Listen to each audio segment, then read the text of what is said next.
Mesdames, Messieurs, bonsoir. Alors, bienvenue à ces rencontres qui sont proposées par la médiathèque du Centre culturel Tjibaou. Ce soir, nous avons la chance de recevoir un poids lourd de la recherche en Nouvelle-Calédonie, au sens figuré, j'entends.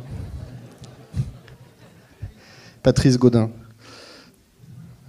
Alors, Patrice, tout le monde le connaît, mais je vais quand même en dire deux mots. Gentil, si possible.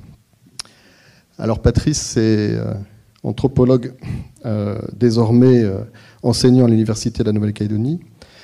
Il se présente comme anthropologue social et culturel. Et il est très connu en Nouvelle-Calédonie parce que, alors non seulement il y vit depuis 1982, mais il est depuis cette date extrêmement actif. Il fait l'objet de nombreuses sollicitations. Régulièrement, on m'appelle pour les coordonnées de Patrice Gaudin, pour intervenir sur ci, sur ça, comme quelqu'un de tout à fait omniscient, omnipotent presque. Voilà. Et je me souviens que, pour parler un peu plus sérieusement, il avait été impliqué dans Nouvelle-Calédonie 2025. Alors, à l'époque, ça paraissait loin. Il m'a rappelé que ces ateliers avaient débuté en 2008.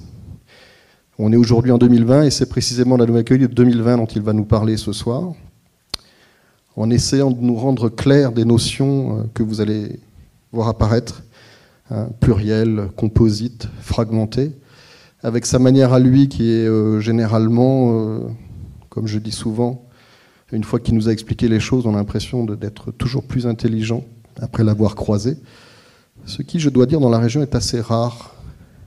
Je parle de générosité, n'est-ce pas ? Alors, je suis ravi que vous ayez choisi le Centre culturel Tjibaou. Il y avait d'autres conférences ce soir, et je pense notamment à celle du Musée de l'Histoire maritime. Je vous rassure, l'une et l'autre sont captées par Calédonia ce soir. Alors elles seront diffusées à une date que nous ne connaissons jamais à l'avance. Pour autant, en ce qui nous concerne, nous, la DCK, la conférence est enregistrée, ainsi que les débats. Je me hâte de préciser que les débats ne sont pas disponibles chez Calédonia. Donc ça a un intérêt quand même de venir nous voir et de se rendre sur notre site. Donc si vous voulez chercher ces conférences, il y en a plus de 200 maintenant. Il vous suffit de cliquer sur adck.nc et ensuite, soit vous êtes déjà concerné par un nom, un titre, etc. et vous le tapez dans la fenêtre tout simplement, soit il y a une rubrique qui s'appelle « Rencontres de la médiathèque » et là vous avez l'ensemble qui vous permet de défiler sur les, 20 dernières années et de voir ou d'entendre d'autres conférences de Patrice, quand il avait encore quelques cheveux à l'époque. Voilà. Après avoir dit toutes ces bêtises, je vous rappelle que tout à l'heure pour le débat, on sera 2 dans la salle et je vous demanderai simplement de vous saisir des micros quand vous poserez une question.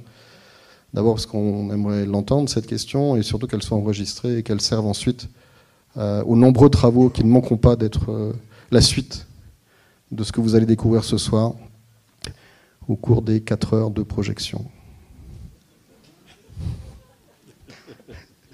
Bon, je souhaite bien du courage à Patrice. Je suis persuadé que la conférence sera de qualité. Vous m'en direz des nouvelles tout à l'heure. Mais pour avoir vu en preview le PowerPoint, je dois dire qu'il y a des choses qui sont particulièrement passionnantes. Donc merci à toi, Patrice, de nourrir toujours cette réflexion sur le pays. Peut-être tout cela servira-t-il un jour proche. Merci à vous et à tout à l'heure pour les débats. Bien, bonsoir, madame, mademoiselle, monsieur. Le titre de cette conférence pourra peut-être paraître énigmatique, la Nouvelle-Calédonie, une société plurielle, et je vais essayer par commencer à vous donner un peu des explications sur ce titre, en essayant d'expliquer les 2 questions d'abord qui sous-tendent ce titre. La première est une question de Patrice Gaudin, homme qui vit et travaille en Nouvelle-Calédonie depuis 1982. Alors, vous allez voir, le PowerPoint est assez fourni, avec beaucoup de phrases. Je ne vais pas systématiquement lire ce qu'il y a sur le PowerPoint, mais pour les 2 premières phrases, je vais les lire intégralement. Donc, première question, ou plutôt première face de ma question, est-il possible de comprendre quelque chose à ce qui se passe en Nouvelle-Calédonie aujourd'hui ? On peut être effectivement assez déconcerté par un certain nombre d'événements qui se font jour et se demander où on va. Est-il possible de le faire donc avec un minimum de distanciation intellectuelle, en desserrant en tant que faire se peut les taux des représentations partisanes. Moi-même, j'ai mes représentations, mais est-ce que je peux faire un effort avec d'autres pour essayer de desserrer, ne serait-ce qu'un tout petit peu, les passions politiques qu'il y a aujourd'hui en Nouvelle-Calédonie et essayer de prendre un peu de distance, essayer de gagner un peu de lucidité? Est-il possible de prendre une vue compréhensive et globale de la situation calédonienne contemporaine, d'y trouver un sens qui pourrait être partagé par la majorité des personnes qui vivent aujourd'hui dans ce pays? Est-ce que c'est possible de faire ça, de ne pas se laisser emporter par le flot des passions? C'est ma question d'homme. Bien entendu, je suis anthropologue, pas spécialement spécialiste de la société calédonienne. Je travaille depuis des années plutôt dans la région d'Yingen et c'est le monde kanak qui a retenu mon attention professionnellement. Mais difficile de vivre ici sans que l'anthropologue soit sollicité. Et donc la deuxième question, qui est en fait la même mais posée de façon différente, c'est comment une collection d'individus qui appartiennent à des cultures différentes, qui ont en commun un passé colonial qui est par définition conflictuel, et on sait qu'il a été très conflictuel en Nouvelle-Calédonie, comment tous ces gens-là peuvent-ils constituer une société? Comment réaliser cette condition de l'existence sociale minimale, qui est un consensus sur le lien qui doit unir les hommes à l'intérieur d'une société? Comment analyser les tentatives de réponse apportées à ce problème depuis 30 ans? Et quelle contribution, modeste contribution, et pas exclusive, l'anthropologie, qui est la discipline que je pratique, peut-elle apporter à cette réflexion commune? C'est pour répondre à ces deux questions que j'ai eu recours à un concept que je n'ai pas inventé, qui est le concept de société plurielle. Ce concept, je l'ai avancé avec John Passa il y a déjà à peu près 3 ans, lors d'une conférence, ou plutôt un colloque sur l'avenir institutionnel de la Nouvelle-Calédonie. Nous avions été sollicités par le président de l'université, Gaël Lagadec, pour répondre à la question: la Nouvelle-Calédonie est-elle une société multiculturelle? Et on a publié à cette époque notre réponse dans un ouvrage qui a été repris et publié aux presses universitaires de Nouvelle-Calédonie l'année suivante. Vous avez les références ici. Société plurielle et pas société multiculturelle. Alors d'abord, d'où vient ce concept? C'est un concept qui s'est forgé, vous le voyez, dans les années 40-50, donc c'est déjà un vieux concept, et qui, selon les auteurs, est traduit de façon un peu différente. A plural society, une société plurielle. A composite society, une société composite. Ou a compound society, une société fragmentée.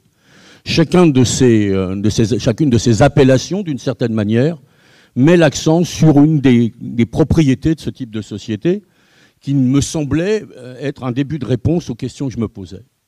Alors, on peut donner plusieurs définitions de ça. Si vous allez vous promener dans la littérature professionnelle, vous aurez plusieurs définitions. Et j'en ai retenu 2. Une que j'appelle une définition molle, c'est-à-dire celle qui ne m'intéresse pas tellement, mais comme vous risquez de la trouver, je préfère que vous sachiez que ça existe. Et puis une définition qui me paraît un peu plus sérieuse. Alors, la définition molle, ce sont des sociétés, disent Abercrombie, Hill et Turner, en 2006, donc il n'y a pas si longtemps, fragmentées en différents groupes raciaux, religieux ou linguistiques.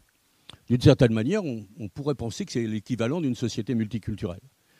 Le terme, disent ces auteurs, avait à l'origine un sens beaucoup plus restreint, puisqu'il décrivait en fait l'existence de sociétés dans lesquelles les différentes communautés linguistiques, religieuses, culturelles qui pouvaient être là, ne se rencontraient en fait que dans des lieux très particuliers, très limités, essentiellement sur le marché économique, mais que pour le reste, il y avait une telle fragmentation que ces sociétés ne se rencontraient pas. Et aujourd'hui, ils disent, en fait, il faut peaufiner le système et essayer d'avoir une autre vision. Et donc, ils vont appliquer ça aussi bien aux États-Unis qu'au Brésil. Vous avez les définitions qui sont données là. Ce qui fait que, d'une certaine manière, on ne voit pas très bien quelle est la différence entre une société plurielle et une société multiculturelle. Alors, est-ce qu'il est possible de faire une différence? Voilà la définition que je tire et qui, moi, m'intéresse beaucoup plus. L'intéressant dans la définition de pluriel, ce n'est pas la notation du pluralisme, qui est effectivement caractéristique de toute société, y compris la société française métropolitaine aujourd'hui. Il n'y a aucun problème là-dessus. Mais l'indication de traits spécifiques à ce pluralisme, une certaine manière de structurer ce pluralisme, la base raciale des groupes, je reviendrai là-dessus, je vais reprendre tous ces éléments-là, leur hétérogénéité radicale, les relations antagonistes qu'ils entretiennent, et l'obligation où ils vont se trouver de coexister dans les limites d'un cadre politique unique. Donc il faut bien comprendre que la notion de société plurielle ne renvoie pas ici à d'autres idées, comme par exemple l'idée de multiplicité, qui est à mon avis caractéristique de toutes les sociétés, je reviendrai là-dessus, ce qui ne les empêche pas d'être une, c'est-à-dire d'être une société, et de former société. Et ce n'est pas non plus le synonyme de pluraliste. Dans les sociétés démocratiques, par définition, on est pluraliste. Alors qu'est-ce que c'est qu'une société pluraliste? C'est une société qui fait qu'elle reconnaît dans sa constitution le fait que, justement, elle est multiple et qu'elle fait une place à l'expression de cette multiplicité. C'est ce qui va caractériser la plupart des sociétés démocratiques. Alors, sommes-nous dans une société multiculturelle? Non plus, ce n'est pas la même chose. Parce qu'une société multiculturelle, ce n'est pas une question de fait, c'est une question de structuration, d'organisation sociale. Et la société multiculturelle, elle va se définir par une valorisation assumée de la diversité des identités sociales et culturelles qui la composent. Et elle va s'organiser en fonction de cette multiplicité, l'assumer, en faire un principe d'organisation sociale, et donc essayer de construire l'unité sur une interculturalité, sur la prise en compte de cette diversité. Une société plurielle, ce n'est ni une société pluraliste, ni une société multiculturelle, c'est une société multiple, mais dont on va voir qu'elle ne sait pas très bien quoi faire de sa multiplicité.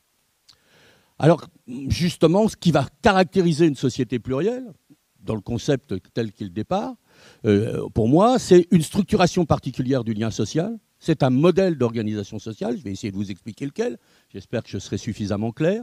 Ce modèle est hérité de la colonisation et il en porte encore les stigmates, on va voir comment et pourquoi. Mais en même temps, ce n'est pas propre dans mon esprit aux sociétés coloniales, aussi aux sociétés en voie de décolonisation ou à des sociétés dites postcoloniales ou décolonisées, dans lesquelles, on le verra, l'État, par exemple, continue d'être une réalité artificielle qui n'est pas portée par la société. On reviendra sur cet aspect-là des choses. Alors, la société kanak, la société calédonienne, les communautés jamais, on peut prendre tout ce qui constitue la Nouvelle-Calédonie, constitue bien un monde multiculturel. Il n'y a aucun problème. Si je reprends les chiffres du dernier recensement auquel j'ai eu accès, celui de 2014, bon, les choses ont sensiblement évolué, mais je n'ai pas tous les résultats là. On a aujourd'hui 39,1% de Kanaks, 27,1% d'Européens, et cette notion même d'Européens demanderait à être interrogée, parce que moi, c'est une notion à laquelle je ne crois pas. C'est-à-dire je crois qu'il y a des Européens, dont des métropolitains, et puis il y a des Calédoniens qui, pour moi, sont moins des Européens que des Océaniens d'origine européenne, ce qui n'est pas tout à fait la même chose. C'est mon ressenti. Et donc, ce chiffre englobe aussi bien les Calédoniens, dont les familles sont depuis longtemps implantées dans le pays, que les personnes originaires de France métropolitaine et dont la présence peut être relativement récente. Et puis, j'aime bien, il y a ce qu'on appelle les autres. Il y a 33,8% d'autres, ce qui représente, quand on regarde de près, une diversité culturelle effectivement assez impressionnante, avec une communauté wallisienne, une communauté futunienne, des Tahitiens, des gens de Polynésie française, des gens d'origine de Java, des Vietnamiens, des Chinois, des Nivanuatu, des Africains. J'ai même rencontré un jour une Thaï, non pas de Thaïlande, mais du Laos, c'est-à-dire une ethnie très minoritaire de Thaïlande. Il y en a une en Nouvelle-Calédonie, donc on a une grande diversité culturelle de fait. Et pour autant, ça ne fait pas une société multiculturelle. Alors je vais reprendre les traits qui définissent la société multiculturelle telle que Georges Balandier, plurielle, telle que Georges Balandier l'a définie. La première, c'est l'hétérogénéité culturelle marquée, qu'il appelle lui radicale. Nous avons effectivement beaucoup de monde, mais au lieu que ce monde constitue un ensemble fort de cette multiculturalité, au contraire, on a une sorte de juxtaposition des communautés. Il y a un mélange, mais ce n'est pas un amalgame, ce n'est pas une incorporation, ce n'est pas une fusion, ce n'est même pas une interculturalité avec un espace où chacun aurait son espace, mais en même temps il y aurait des espaces communs. C'est une sorte de coexistence et de cohabitation. Chacun garde sa culture, sa religion, sa langue particulière. Chacun garde ses espaces à l'intérieur de la société. Si on est en brousse, il y a les villages, les stations où vivent les Européens, de plus ou moins de longue sèche, les Océaniens d'origine européenne, et puis les différentes communautés, chacun est chez soi, et il n'y a pas de véritable mélange. Et ça, c'est un élément clé de la définition de cette hétérogénéité qui caractérise assez bien la Nouvelle-Calédonie dans les années 70, et même un peu avant, dès que s'amorce en 1945, vous le verrez tout à l'heure, on en parlera, une transformation assez radicale de la société calédonienne, transformation qui malheureusement n'ira pas jusqu'à son terme et ça sera une parenthèse refermée. Donc nous sommes avec une atomisation culturelle, presque plus qu'une hétérogénéité culturelle, et on a à partir de là une sociabilité assez lâche et réduite entre les différentes communautés, avec des lieux où les gens se croisent, éventuellement peuvent avoir un certain nombre d'échanges, par exemple le marché effectivement économique. C'est le principal contexte d'interaction sociale, des groupes que l'on appelle ethniques, et ce mot d'ethnie en Nouvelle-Calédonie, bon sang, mais qu'est-ce qu'il veut dire? Il faudra bien qu'un jour on s'interroge définitivement sur ce qu'on met sous son nom-là. On va se rencontrer dans les villes, les lieux publics, sur la route, bien entendu. Dans les transports, c'est un peu plus relatif, parce qu'il y a ceux qui ont des voitures, ceux qui prennent le bus et ceux qui marchent à pied, c'est pas tout à fait les mêmes toujours.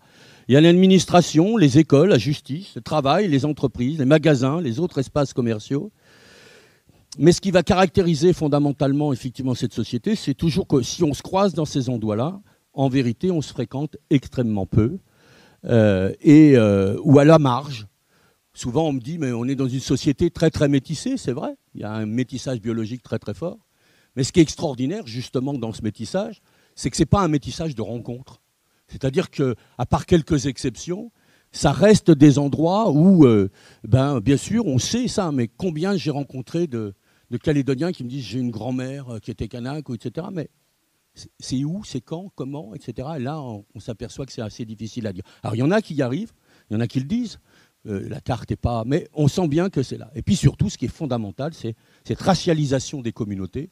Parce que derrière le mot d'ethnie, on met ensemble dans un même sac trois choses qui n'ont rien à voir. D'une part, des problèmes de couleur de peau, de forme des cheveux, etc. Ce qu'on appelait les races autrefois, dont on sait depuis au moins les années 50, 1950, que les races n'existent pas.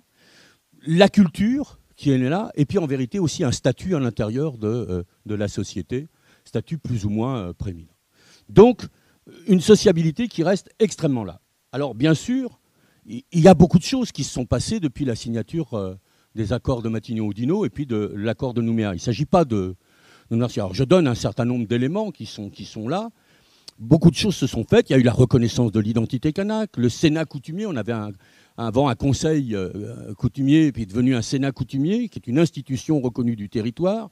Il y a des aires coutumières, il y a la DCK qui a pris son envol, il y a l'Académie des langues kanak, les juridictions coutumières, l'enseignement des langues kanak, l'enseignement de la culture kanak, en tout cas pour 18 heures annuelles, la toponymie, bon, il y a des tas de choses qui se sont passées, il n'y a aucun doute là-dessus.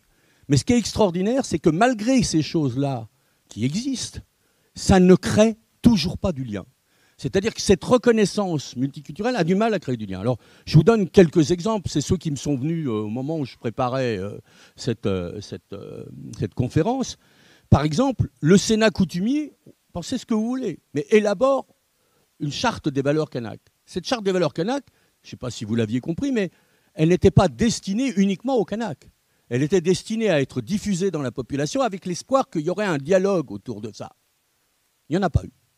Personne n'a discuté de ces chartes des valeurs kanak. À un moment donné, le Sénat coutumier, avant cette charte des valeurs kanak, avait tiré la sonnette d'alarme en disant « Attendez, il y a un problème avec la jeunesse, on va faire un plan Marshall pour la jeunesse. » Alors c'était un peu pompeux comme titre, plan Marshall. Mais enfin, ça disait quelque chose. Attention, il y a la jeunesse kanak, on est prêt à discuter. Il n'y a pas eu de discussion. Il y a eu un grand débat sur l'école, sur le problème de la prise en compte des cultures et de la diversité des cultures. Il y avait des choses très intéressantes dans le grand bas, c'est l'école, classée verticalement. Il n'y a pas eu de débat. On fait un CAPES en langue kanak. Ah, enfin, j'attendais ça moi, depuis très très longtemps. Et qu'est-ce qui se passe avec ce CAPES? Il se passe qu'on réussit à avoir quelqu'un qui vous explique qu'on va enseigner les langues kanak ici comme des langues régionales françaises. Et on va utiliser le modèle du breton pour faire un CAPES qui sera un CAPES bivalent, c'est-à-dire si vous voulez pouvoir enseigner une langue kanak, il va falloir que vous soyez soit enseignant en mathématiques, soit enseignant en histoire, etc. Il vous faudra une double casquette. On ne demande pas à quelqu'un qui enseigne l'anglais ou le français d'être aussi compétent. Ça peut se faire, hein. Il y a des CAPES bivalents, mais on ne le demande pas pour les langues. Dans le cadre de l'accord de Nouméa, on ne le fait pas. Quid de l'affichage des langues kanak dans les médias? quid de l'affichage Canac urbain, quid de l'affichage dans le travail social. Extraordinaire. Je travaille avec une association qui s'occupe encore de temps en temps, moins qu'avant, mais encore un peu de travail social, d'aide éducative, etc. Mais la prise en compte de l'identité, elle n'est toujours pas là. Et là, je parle du monde kanak. Pourquoi ? Parce que c'est celui dans lequel je travaille le plus. Mais on pourrait dire la même chose des autres identités océaniennes qui sont là ou des autres identités. Donc on est d'accord pour dire qu'ici, c'est merveilleux, on est dans un monde multiculturel. On a main sur le cœur pour dire que c'est une richesse. Mais de cette richesse, on ne fait pas grand-chose. Donc vraiment une hétérogénéité culturelle qui, bien entendu, s'est réduite. Il ne s'agit pas de dire le contraire. Mais une hétérogénéité qui continue à perdurer.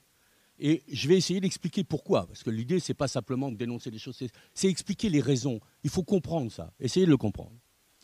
Deuxième caractéristique, une forte stratification sociale et économique. Je ne suis pas un économiste, donc je ne vais pas m'éterniser sur ce sujet-là, mais il existe de fortes inégalités socio-économiques et géographiques en Nouvelle-Calédonie. Elles avaient déjà été mises en évidence depuis très très longtemps. Il y a eu le rapport de l'IOM avec l'ISEE qui avait, sur les enjeux de la croissance, qui avait dit des choses très très importantes en montrant que si on avait ici une économie relativement prospère, on avait par contre des inégalités qui nous mettaient plutôt du côté de la Chine et du côté du Brésil que du côté des pays industrialisés européens, avec des écarts entre les plus riches et les plus pauvres qui sont là. Et ce qui est problématique, bien entendu, c'est que ces écarts, ces inégalités socio-économiques ont tendance, bien entendu, à se superposer, à coïncider de façon assez étroite avec les divisions culturelles.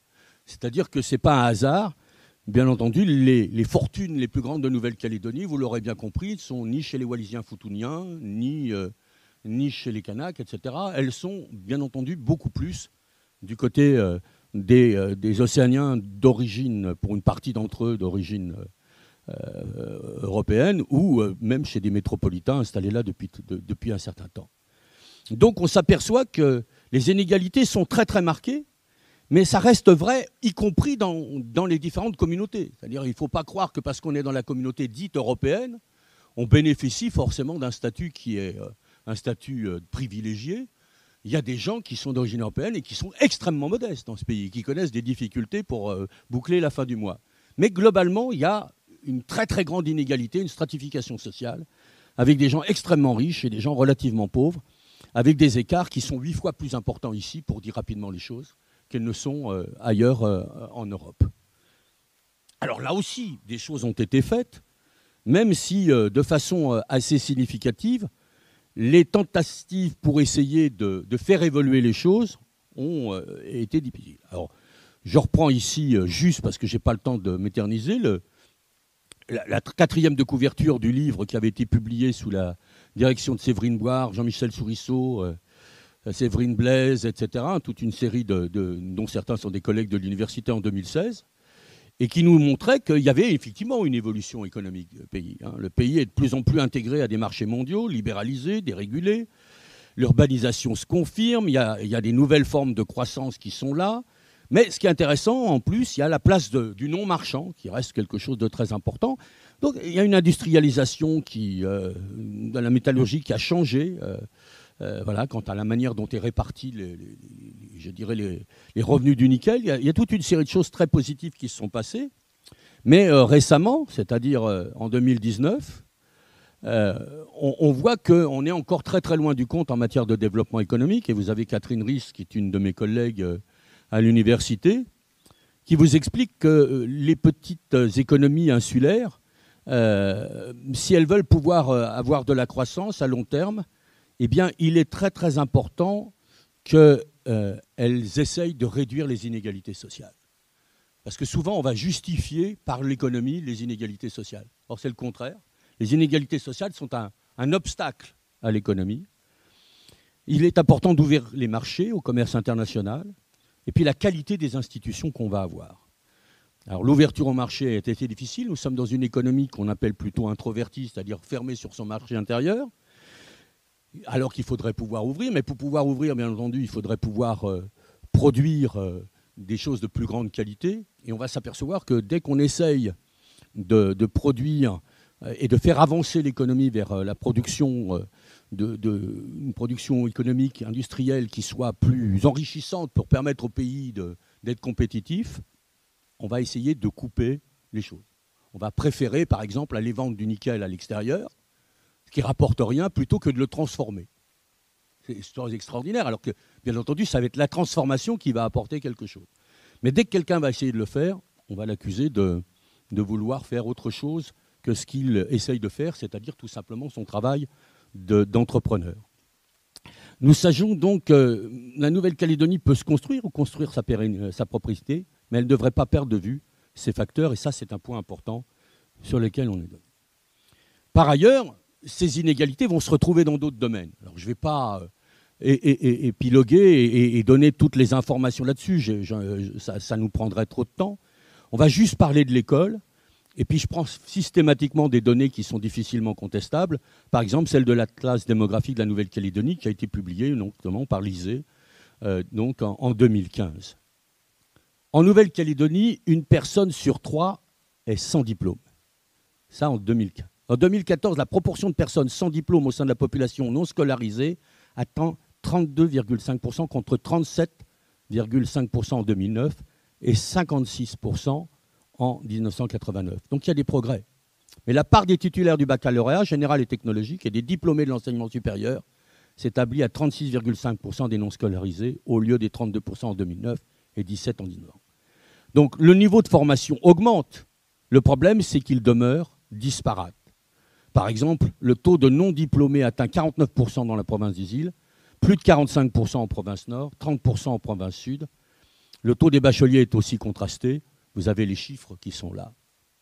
Comment peut-on se satisfaire de continuer à avoir de tels résultats? Des tiers des diplômés du supérieur ne sont pas nés en Nouvelle-Calédonie. Parmi les populations non scolarisées en 2019, 19,4% des individus possèdent un diplôme supérieur au baccalauréat, contre 15% en 2009. Là aussi, ça avance. Mais vous voyez bien qu'il y a des disparités fortes entre les zones géographiques. Et bien entendu, je pourrais, mais les chiffres, on ne les a jamais complètement, montrer que c'est vrai aussi communauté par communauté. Ces inégalités qui perdurent sont problématiques. Pourquoi?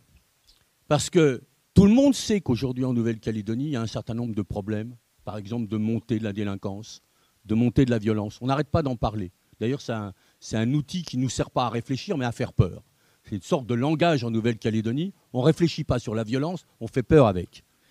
Et donc, toute la sociologie nous montre que nous devrions réfléchir là encore à ces inégalités, parce que les sociétés les plus violentes, ce n'est pas celles qui sont les plus pauvres, ce n'est pas celles qui sont les plus riches, c'est celles dans lesquelles il y a des écarts de force entre les plus pauvres et les plus riches. Tellement forts que, bien entendu, ça suscite des formes de violence. Troisième caractéristique, la domination européenne, et en regardant, j'aurais dû dire la domination française. Je suis désolé, mais c'est bien le cas. Radcliffe Brown définit la société plurielle comme une nouvelle structure politique et économique dans laquelle les Européens, et je pourrais dire les Français, bien qu'en nombre restreint, exercent une influence dominante. Une influence sans commune mesure avec leur poids démographique. La langue qui est parlée et qui s'impose à tous, c'est la langue française, dans tous les espaces, public, enseignement, information, médias, justice, administration, lieu de travail, etc. Et l'espace social, public, est entièrement organisé sur le modèle européen, ce qui suppose que, bien entendu, les autres personnes se coulent dans ce modèle-là. Ce n'est pas du tout un modèle multiculturel. Et le problème, c'est que la prégnance de cette culture européenne va conduire à une forme de déterritorialisation mentale, non seulement, je viens de l'écrire, des communautés autochtones, qui se voient en même temps que le pays dissocié de leur environnement géographique le plus immédiat, mais déterritorialiser aussi l'ensemble des communautés qui vivent dans ce pays, y compris les métropolitains. Car un métropolitain n'a aucun problème pour ouvrir son poste de télé ou sa poste de radio et de savoir qu'il y a un train sur deux à cause des grèves à la gare Saint-Lazare, que bien entendu, il y a des risques de pluie et d'orage dans le Cantal ou je ne sais où, mais il ne sait pas ce qui se passe au Vanuatu ou en Nouvelle-Zélande, sauf si c'est des éléments de crise, où tout d'un coup on apprend que là, il y a eu un cyclone. Alors on va en parler parce que la marine française va relayer la générosité des Calédoniens qui vont envoyer des sacs de riz pour aider les pauvres Vanuatu qui viennent connaître cette affaire-là. Ou alors on va expliquer qu'ils sont corrompus dans ce pays-là, etc. Nous avons une classe politique absolument nickel. Donc il n'y a aucun problème. Donc c'est très important d'avoir cette vision des choses. Cette domination européenne va être ressentie comme une humiliante dévalorisation par les cultures qui vont être dominées, au point d'être intériorisée par beaucoup de leurs membres. C'est ce qu'on va appeler vulgairement la colonisation dans les têtes, c'est-à-dire que les gens ont le sentiment que d'une certaine manière, ce qu'ils font est extrêmement... c'est pas bon, quoi. C'était dans le temps, mais c'est pas ça. Et on voit des gens qui vont intérioriser cette affaire-là. Alors, à contrario, bien entendu, la culture, dans ce contexte-là, les valeurs de la culture, les pratiques, les relations qui se nouent vont devenir, pour les communautés autochtones et les autres communautés qui ne sont pas les communautés dominantes, une ressource essentielle, parce que c'est en elles qu'ils vont essayer d'aller chercher des problèmes d'adaptation, de reformulation, de créativité, dont ils vont avoir besoin pour essayer de se construire. Mais ce n'est pas sans ambiguïté, parce que, bien entendu, ces réactions qui sont là peuvent engendrer des formes de conservatisme culturel, il ne faut pas se leurrer. Ça peut être une ressource extrêmement importante, mais ça peut être aussi une forme de conservatisme et quelque chose qui empêche la communauté d'évoluer. Ça peut être aussi quelque chose qui devient de plus en plus ténu, où les gens sont en attente de modernité, en attente de reconnaissance, de place dans la société globale. Et comme elle ne vient pas, on pratique une sorte de culture sous-évaluée, dévalorisée. C'est un problème important. Et le problème, c'est que tout ça n'a bien entendu rien à voir avec les réalités démographiques qui sont ici. Le volume d'un groupement ne suffit pas, dit Ballandier, à faire de celui-ci une minorité, bien qu'il puisse avoir des effets quant au statut ou aux relations avec le groupement dominant. Le caractère de minorité, c'est une certaine manière d'être dans la société globale qui implique qu'il y a un dominant et un dominé. Et la minorité, c'est la communauté dominée. Alors, bien entendu, comme je l'ai dit tout à l'heure, il faut préciser un certain nombre de choses. Et je vais ici, non pas préciser tout le monde, mais cette classification en européen, qui est une classification extrêmement intéressante, puisque, comme je vous le dis, vont être classés comme européens des Calédoniens qui sont, pour moi, comme je vous l'ai dit, des Océaniens d'origine européenne et qui sont là depuis plusieurs générations et qui sont implantés dans le territoire, et quelqu'un qui peut être arrivé il y a 6 ou 7 mois et qui va être considéré comme européen. Et à l'intérieur de ce monde-là, il y a une forte stratification sociale, avec des gens, comme je vous l'ai dit, économiques, qui sont là, et des clivages qui sont des clivages sociaux. Alors les clivages, vous les connaissez, c'est les clivages, par exemple, entre les locaux et les expatriés, entre les métropolitains expatriés de passage et les expatriés qui vont être solubles. Les expatriés de passage, ils sont arrivés dans l'État, ils sont fonctionnaires, ils repartent, éventuellement ils reviennent parce qu'ils aiment bien faire plusieurs séjours, parce que il y a l'indexation, il y a toute une série d'avantages. Et puis, les bourgeois, les travailleurs, tout ça. Et donc, tout ça crée des antagonismes assez sourds dans la communauté, parce que cette structure-là, elle ne se dit jamais en tant que telle, mais tout le monde sait, par exemple, ce que c'est qu'un enculé des oreilles. C'est-à-dire qu'il y a à l'intérieur même de la société, par exemple calédonienne, des difficultés avec ce rapport avec les oreilles. Et inversement, hein, ne soyons pas complètement donnés. Et ça va créer des choses aussi du genre clientélisme. Pourquoi ? Parce que vous allez voir que cette espèce d'antagonisme, il n'est pas créé de façon... ce n'est pas les gens qui ont créé ça tout seuls. C'est une certaine structuration de la société dont les gens sont victimes et qui fait que à un moment donné, par exemple, les choses qu'on reproche à la société calédonienne en disant c'est une société de réseau avec une forme de clientélisme ou des choses comme ça. Mais c'est la structuration même de la société calédonienne qui a fait ça. À partir du moment où effectivement il y avait un écart entre les gens du pays et l'État, sur lequel je vais revenir d'ici quelques instants, comment pouvoir arriver à marcher sinon par les réseaux d'amitié, les réseaux de parenté qu'il pouvait y avoir. Et les réseaux de parenté vont être très importants dans la société calédonienne. Et si ces réseaux existent, C'est pas aux Calédoniens qu'il faut le reprocher. C'est pas parce qu'ils auraient je ne sais quel esprit tordu et qu'ils ne respecteraient pas les règles françaises. C'est que l'État qui est arrivé ici n'était pas l'État français avec l'ensemble des règles métropolitaines et institutionnelles. Pas du tout. Et ça, nous touchons donc à un élément qui est pour moi important, qui est l'artificialité du lien politique. Le lien politique est assuré ici par l'État français. Il pourrait être assuré dans d'autres pays par une junte militaire, je ne sais pas, peu importe. Ce qui est important ici, c'est que cet État n'est pas l'expression d'une identité collective, mais le résultat d'un cadre institutionnel qui a été imposé de l'extérieur. Comprenez par de l'extérieur, ça ne veut pas dire qu'il n'y a pas des gens qui l'ont porté, mais ça veut dire que le squelette de cet espace social qu'est la Nouvelle-Calédonie, c'est le squelette externe. C'est-à-dire, si on devait prendre un animal, la Nouvelle-Calédonie ressemblerait plus à une tortue ou à un escargot qu'à un mammifère. Dans le mammifère, le squelette, il est à l'intérieur et d'une certaine manière, il fait partie de la structuration de la société. Dans la Nouvelle-Calédonie, c'est l'État qui, d'une certaine manière, va structurer par le haut et par l'extérieur un espace dans lequel, d'une certaine manière, à cause de l'hétérogénéité, à cause des inégalités, etc., la société plurielle, en vérité, ne fait pas société. La seule unité de tout ça, c'est la volonté de l'État de faire un lien politique qui peut être apprécié par d'autres, mais pas par tous, et qui pose un véritable problème.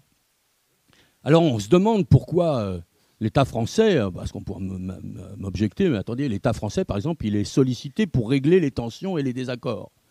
Ben oui, forcément, puisque d'une certaine manière, il est le seul lien. Donc forcément, on le voir. Il suffit de voir, par exemple, ce qui s'est passé au moment de la crise de la vie chère, où on voit qu'on n'arrive pas à régler les problèmes entre partenaires sociaux autour des problèmes de la vie chère. On va aller demander à quelqu'un qui, normalement, n'a pas la compétence. Je vous rappelle, à partir des accords de Matignon et Oudinot, et surtout depuis l'État français n'a pas la compétence, mais c'est quand même lui qu'on va aller chercher pour arbitrer les conflits qui sont là.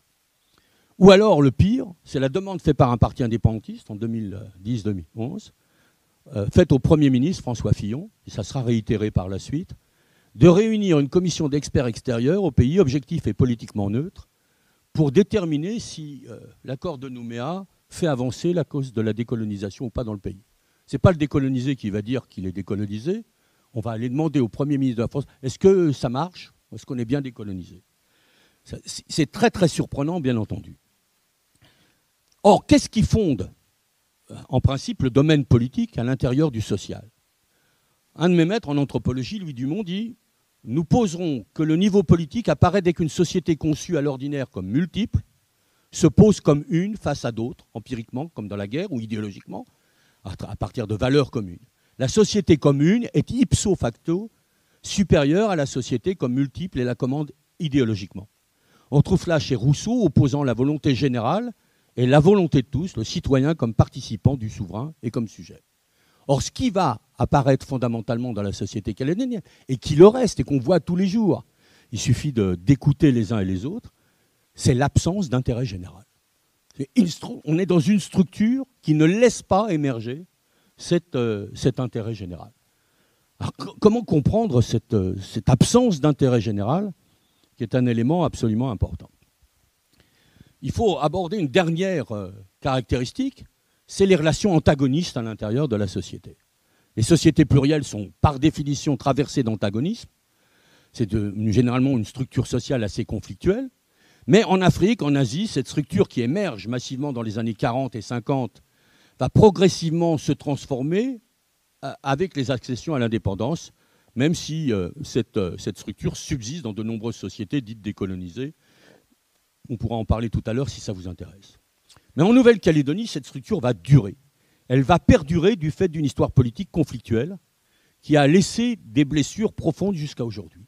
Et là, c'est très très important de prendre connaissance de ça parce que c'est ce qui va expliquer ce qui se passe. Voilà un schéma compréhensif que j'essaye de vous présenter, on pourra le discuter, de l'histoire de la Nouvelle-Calédonie avec ses différentes périodisations. Vous voyez que j'ai mis une première période qui commence vers moins 1000 avant Gicli. Il y a Christophe Sand qui est là et peut-être il nous précisera, il y a peut-être des choses qui ont avancé. Et que je vais faire durer jusqu'à 1853, date de la prise de possession. Nous sommes dans la période océanienne. il n'y a que des Océaniens en Nouvelle-Calédonie, pour dire rapidement les choses. Puis en 1853, c'est la prise de possession par la France. En vérité, ça fait déjà plus d'une dizaine d'années qu'il y a des bateaux qui arrivent, qu'il y a des missionnaires qui s'installent, etc. Mais le drapeau français va être planté et on va avoir la première colonisation. Et cette première colonisation classique va durer jusqu'en 1945, avec, comme vous le savez, des luttes très très importantes. Il y a Gwenel Murphy, qui est un de mes collègues historiens, qui est en train de travailler aujourd'hui sur l'ensemble des faits de violence et des soulèvements dans nos Kanak. On a très largement sous-estimé en vérité les formes de résistance à cette colonisation, mais passons là-dessus. 1853, des spoliations foncières massives, des déplacements de population, des réorganisations complètement de la société kanak. Et ça, c'est la première colonisation. Et cette première colonisation, elle finit officiellement en 1945. Et en 1945, il y a quelque chose qu'on ignore là, très souvent, c'est le début d'une première décolonisation de la Nouvelle-Calédonie. C'est-à-dire que la Nouvelle-Calédonie va connaître, suite au discours de Brazzaville du général de Gaulle, une période où il va être question de faire un choix, c'est l'Union française. Et vous savez, au moment où il y a cette Union française, il y a 3 choix possibles. Soit on devient indépendant, soit de l'autre côté on devient département de la France, soit on a un statut intermédiaire qui préserve l'évolution, qui est le statut de territoire d'outre-mer, et qui permettra dans l'avenir d'aller dans un sens ou dans l'autre, plutôt vers la départementalisation et l'intégration intérieure de la France, ou au contraire une séparation progressive évolue. Eh bien, cette première décolonisation va donner lieu à une très très grande autonomie de la Nouvelle-Calédonie, dont vous ignorez souvent, on ignore souvent l'importance, à la fois par l'ampleur du travail qui a été fait, une bonne partie de la structure sociale, de toute une série de choses, la CAFAT, une bonne partie des institutions de la Nouvelle-Calédonie vont naître à partir de ce moment-là, et en même temps va se mettre en place, ce qui pour moi est le plus important, un embryon de démocratie locale. Il y a un parti qui va incarner cette chose-là, c'est l'Union calédonienne, avec la devise « Deux couleurs, un seul peuple ». Et quelque chose se construit comme une sorte de contrat social qui, bien entendu, je ne vous dis pas que c'était merveilleux, je ne vous dis pas que tout le monde pouvait s'embrasser sur la bouche, ce n'est pas ça le problème, mais on sentait qu'il était en train de se construire quelque chose. Et à un moment donné, pour des raisons de politique intérieure et de politique internationale, aussi bien en Polynésie, où il va y avoir le développement des essais nucléaires après les essais nucléaires dans le Sahara, qu'en Nouvelle-Calédonie, on va décider de recoloniser la Nouvelle-Calédonie. C'est-à-dire que de façon unilatérale, le gouvernement va reprendre quasiment la totalité de ce qu'il avait donné comme autonomie au pays, et en faisant ça, faire 2 choses qui vont être le véritable problème auquel on est confronté aujourd'hui, il faut rappeler ça. D'une part, casser le contrat social qui est en train de se construire et le système démocratique, et pour être bien sûr de le noyer, on va faire que la communauté kanak, qui était encore majoritaire à l'intérieur du pays, et même la communauté calédonienne, mais les Calédoniens ne s'en sont pas forcément toujours rendus compte, deviennent minoritaires à l'intérieur de leur pays, de façon à ce que si on vote, on soit absolument sûr qu'on coupe les ailes à toute velléité indépendantiste. Et donc, cette seconde colonisation va se développer de 1961 à 1982, par là, et à partir de là, il va y avoir la fameuse phase des événements qui va remettre en cause cette nouvelle colonisation et tenter, à travers les accords de Matignon-Oudinot, puis ensuite l'accord de Nouméa, tenter une seconde décolonisation, celle dans laquelle on est. Alors je vous donne quelques dates, très rapidement. L'abolition du régime de l'indigénat, c'est le 23 avril 1946, qui va permettre aux Kanaks qui étaient enfermés dans les réserves et qui n'avaient pas le droit de circuler, de pouvoir circuler librement de jour comme de nuit, de résider là où ils ont envie et de travailler librement. La citoyenneté française va être enfin donnée aux Kanaks au même titre qu'aux autres communautés qui subissent le code de l'indigénat. Il n'y a pas que les Kanaks qui subissent le code de l'indigénat, par exemple les Océaniens, le Peuple, mais aussi par exemple les gens d'origine indonésienne sont soumis au code de l'indigénat. Et donc on va accorder enfin cette citoyenneté. Et puis on va faire que ça soit vraiment le 12 octobre 1946 où on va enfin accorder ça. Et puis on va créer donc les débuts d'une d'une véritable autonomisation à partir du 27 octobre de cette année-là, avec notamment ensuite, en 1956, la loi 4 de Defferre, qui va permettre de créer un gouvernement local avec des ministres territoriaux de 5 à 7, avec un vice-président, et bien entendu l'UC qui va commencer à appliquer son programme. Et puis en 1957, il y aura donc enfin la loi qui va permettre aux Kanaks de bénéficier du suffrage universel. Vous voyez que c'est quand même relativement récent. Or, comme je vous l'ai dit, de façon unilatérale, à partir des années 61, 62, le gouvernement français va reprendre tout ça en main. Et les éléments qui sont les plus significatifs, mais il y en aurait d'autres, mais je laisserai, il y a des gens plus compétents que moi pour parler de ça dans la salle, vont, avec la loi Jacquinot de 1963, supprimer les ministres en Nouvelle-Calédonie contre l'avis de l'Assemblée locale. Hein. L'Assemblée locale demande le maintien de cette chose-là. On va supprimer contre l'avis des locaux leur mode d'organisation. Et le haut-commissaire de la République va reprendre l'essentiel de l'exécutif sous sa responsabilité. On continue à parler du haut-commissaire de la République, mais en vérité, c'est le gouverneur qui revient. Ensuite, c'est la reprise de l'enseignement du second degré par l'État en 1965. L'enseignement était local. Et puis, les lois Billotte, qui vont réduire les compétences du territoire en matière minière, et puis qui vont créer les communes d'État et toute une série d'éléments qui va permettre de renforcer l'implantation locale de l'administration. Et là, on va voir l'administration d'État grandir de façon absolument considérable.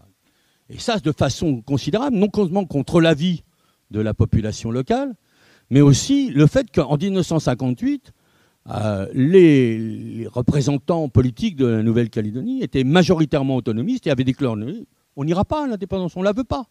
Voilà. Or, en 1962 et 1970, la Nouvelle-Calédonie va voir les acquis de la loi 4 qui la gouverne progressivement démantelés et l'État français reprendre en main la direction de ses affaires.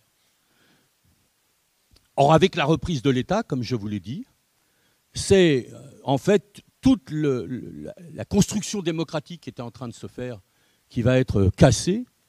Et bien entendu, c'est l'ouverture d'un antagonisme qui était déjà présent à l'intérieur, comme j'allais dire un résidu de la société coloniale, qui va devenir fort et qui va donner désormais cette structure foncièrement conflictuelle à la Nouvelle-Calédonie. Et pourquoi ?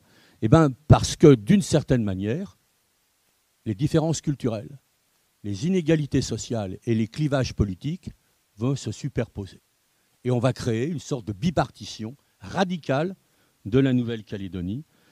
Et on va le faire avec cette chose extraordinaire, c'est que la Nouvelle-Calédonie devient une société plurielle, composite, tout à fait particulière, parce qu'elle n'est pas simplement une société plurielle issue de la colonisation, mais elle a connu un premier processus de décolonisation et de démocratisation inachevé et bien réel. D'une certaine manière, le fait que ce processus est bien réel est très important. Parce que ce qui fait que ça n'a pas explosé plus fort, à mon avis, des événements par la suite, c'est parce qu'il y avait cette culture qui était héritée de l'après-guerre, cette culture issue de la première Union calédonienne, et qui faisait que les gens ne sont pas allés jusqu'au bout de l'antagonisme, contrairement à ce qu'on avait pensé. Et je pense que ça a sauvé en partie la Nouvelle-Calédonie. On pourra en discuter si vous le voulez. Mais elle reste une société où différenciation donc communautaire, inégalité sociale, économique, clivage politique se superposent. Une société multiple où le lien politique est absent, il est assuré de l'extérieur.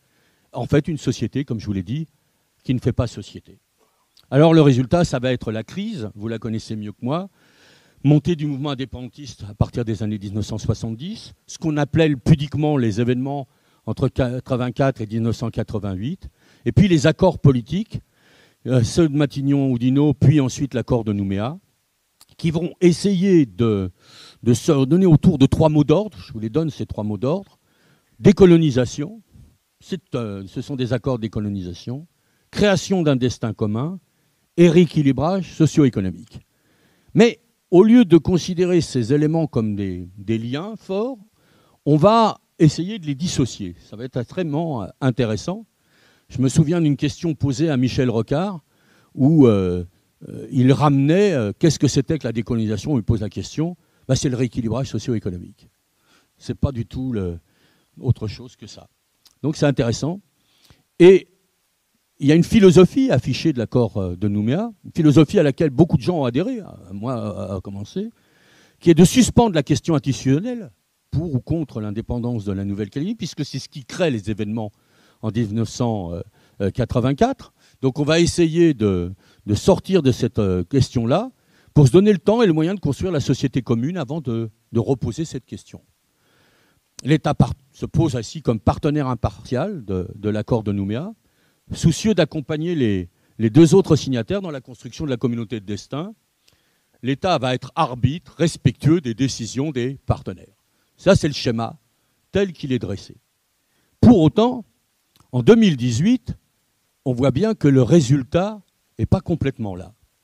Pourquoi ? Parce que, de façon tout à fait surprenante, la question de sortie de la crise, sortie de ces accords, c'est la même que celle qui a mis le feu aux poudres. Donc c'est tout à fait étonnant de penser qu'on va résoudre le problème en reposant une question qui est là. Et d'ailleurs, de façon significative, on va avoir les mêmes réponses et les mêmes clivages politiques à peu près. Et on peut se demander qui peut encore croire, surtout quand on voit les résultats, qu'un second ou un troisième référendum suffira à régler le problème compte tenu de la structuration antagoniste dont je vous ai parlé. Le 4 novembre 2018, première consultation référendaire, fort taux de participation, mais on voit bien entendu qu'il y a des suffrages exprimés importants, il y a plus de 56% pour le non et 43,33% pour le oui. Et Olivier Houdan, qui est un historien local, écrit dans Opinion internationale que c'est un véritable électrochoc parce qu'on pensait, on avait prédit que le oui ferait autour de 30%, voire un peu moins. Or, ce n'est pas le cas. Et on s'aperçoit qu'il y a à peine 13 points en valeur absolue qui correspondent en fait à 18 000 voix de différence. Et si on pense qu'en termes de qu'est-ce qu'il aurait fallu pour pouvoir acquérir l'indépendance, c'est autour de 9 000 voix pour que la majorité se fasse. Et donc c'est un électrochoc. On se dit peut-être qu'avec cet électrochoc, on va essayer de réfléchir. Mais pas du tout. On va s'apercevoir, et vous le voyez, que tous les jours, au contraire, c'est la tension qui monte et qui continue, une sorte de surenchère sur cette opposition absolument fondamentale. Alors comment expliquer ça ? Comment expliquer que malgré tout ce processus-là, on n'arrive pas à obtenir enfin que les gens se mettent autour d'une table et discutent, pour essayer de discuter de l'essentiel, puisque l'essentiel, c'est de s'apercevoir qu'on ne peut pas séparer la question de la décolonisation de la question du destin commun et de la question du rééquilibrage. Tout ça, c'est en fait différents éléments, différentes dimensions d'une seule et même question, qui est celle de qu'est-ce qu'on veut faire ensemble de ce pays ? Est-ce qu'on veut faire société ensemble ? Parce que c'est ça, en vérité, la question. Alors, comment ça se fait que ça ne marche pas ? Alors, j'essaye de réfléchir, et je peux bien entendu réfléchir de manière partisane. Manière partisane, c'est je suis dans un camp, et les autres sont des gens avec lesquels je suis en opposition. Je vais cultiver l'antagonisme. Le problème, c'est que, bien entendu, il y aura peut-être un jour un vainqueur et un vaincu. Vous allez voir qu'il y a même des gens qui attendent ça. Le problème, c'est qu'on fait difficilement une société sur un vainqueur en ayant des vainqueurs et des vaincus. Il va bien falloir trouver un accord et qu'il faut essayer de comprendre pourquoi on n'arrive pas à sortir de cette structure antagoniste. L'idée, c'est que derrière l'accord de Nouméa auquel on a adhéré, il y a un certain nombre d'angles morts. C'est-à-dire des choses qu'on n'a pas vues au moment où on a signé ces accords. On n'a pas vu qu'il y avait des implications inintentionnelles, probablement. Il ne s'agit pas d'aller pointer telle ou telle personne, mais des choses qui se sont passées qu'on n'a pas vues et qui, petit à petit, vont évoluer et conduire à une sorte de blocage de la société. Je vais donc, à partir de 2017, commencer à parler de ces angles morts comme une sorte qui va enfermer les différentes composantes socioculturelles dans la Nouvelle-Calédonie, chacun pour son compte, dans des cercles vicieux dont il ne leur est pas facile de sortir. Alors, un certain nombre de ces angles morts sont liés à la manière même dont est construit l'accord. Je vais rapidement le donner. L'idée, c'était de construire donc une société avant de se poser la question de l'indépendance. Le problème, c'est que la question de faire société, c'est celle aussi de mettre fin au contentieux colonial. Une partie de la société qui a le sentiment, vous pensez ce que vous voulez, mais cette partie de la société pense qu'il y a une injustice fondamentale, historique qui a été faite. Est-ce qu'on leur dit mais non, ou est-ce qu'on dit on discute ? Or, quand on prétend faire société en disant je ne vais pas régler le problème d'injustice qu'il y a entre nous, je ne vois pas comment on peut faire société. Et là, on s'aperçoit que cette idée de dissocier les choses avait un effet pervers et revenait à dissocier en fait ce qui ne pouvait l'être. Ensuite, il y a l'État partenaire impartial de l'accord de Nouméa.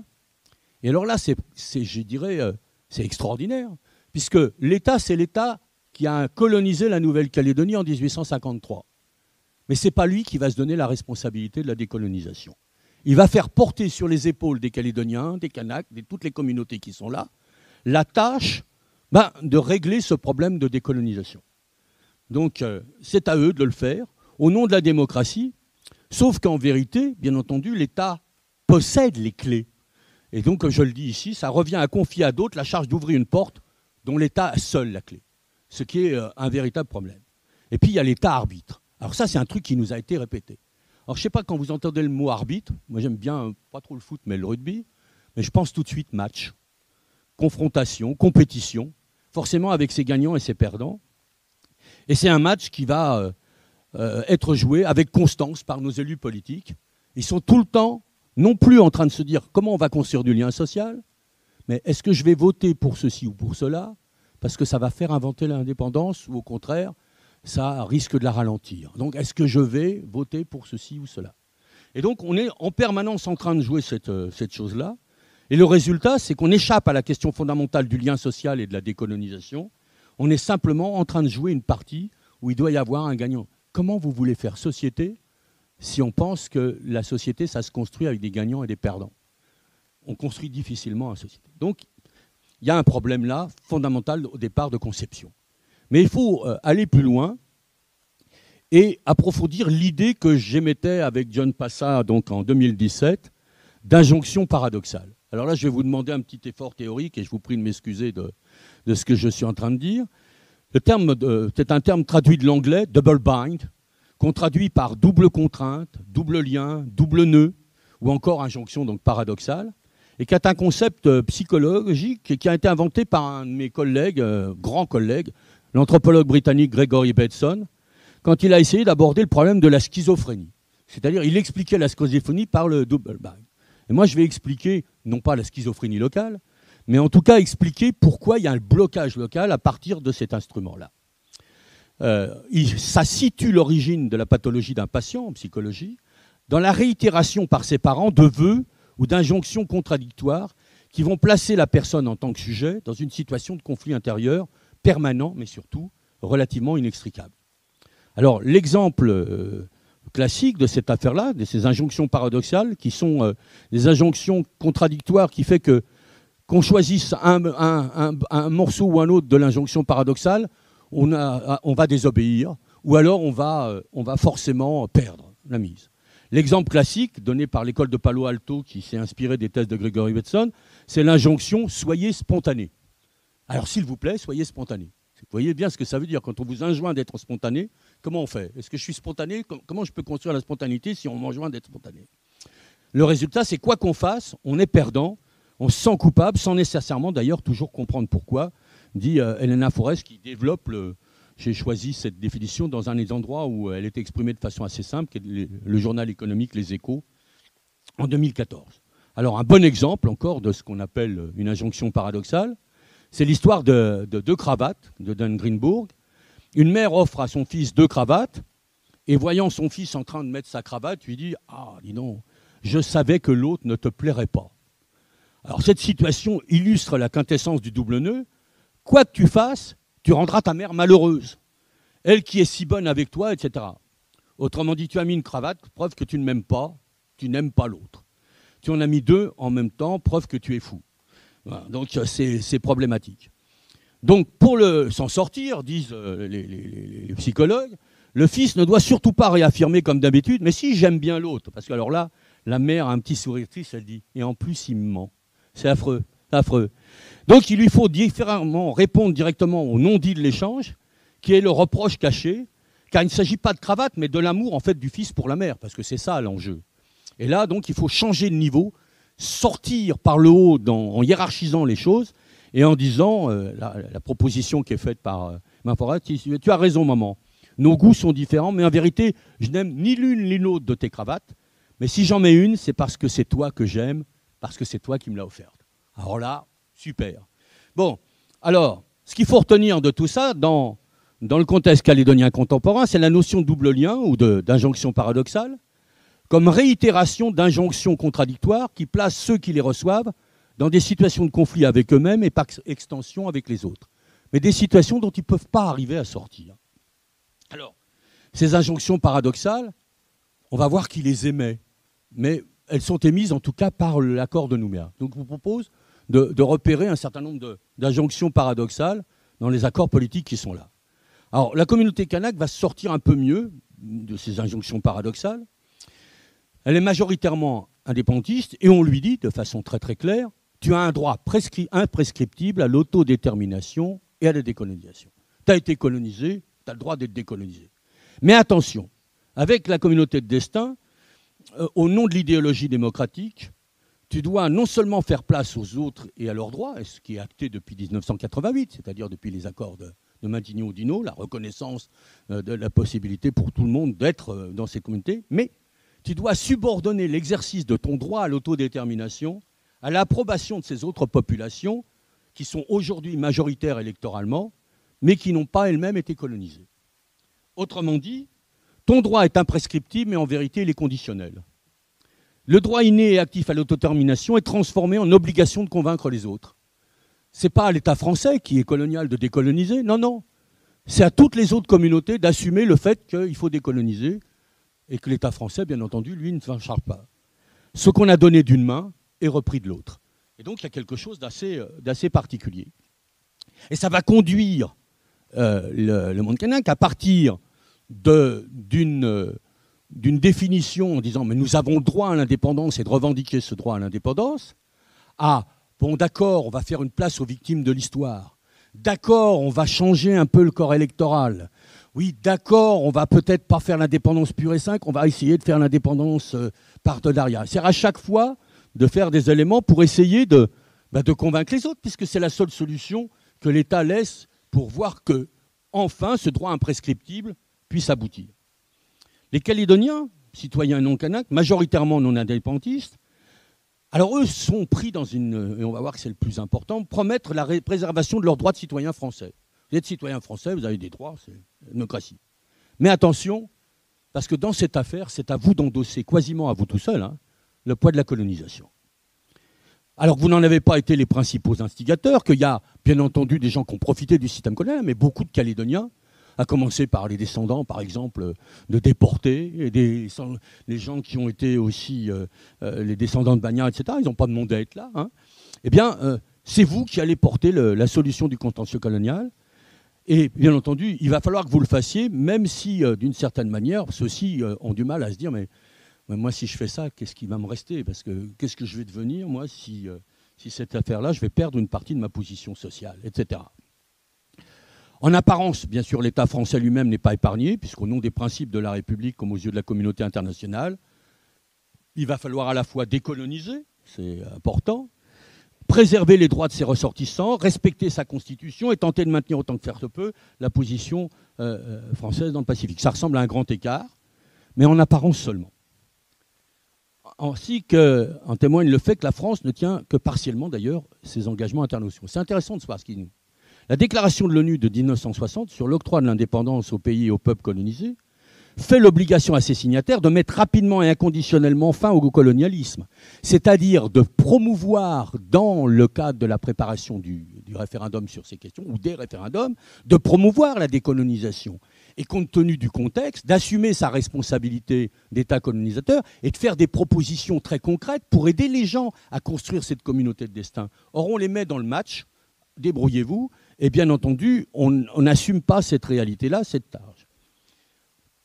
Alors, on arrive à une forme de paralysie absolument extraordinaire.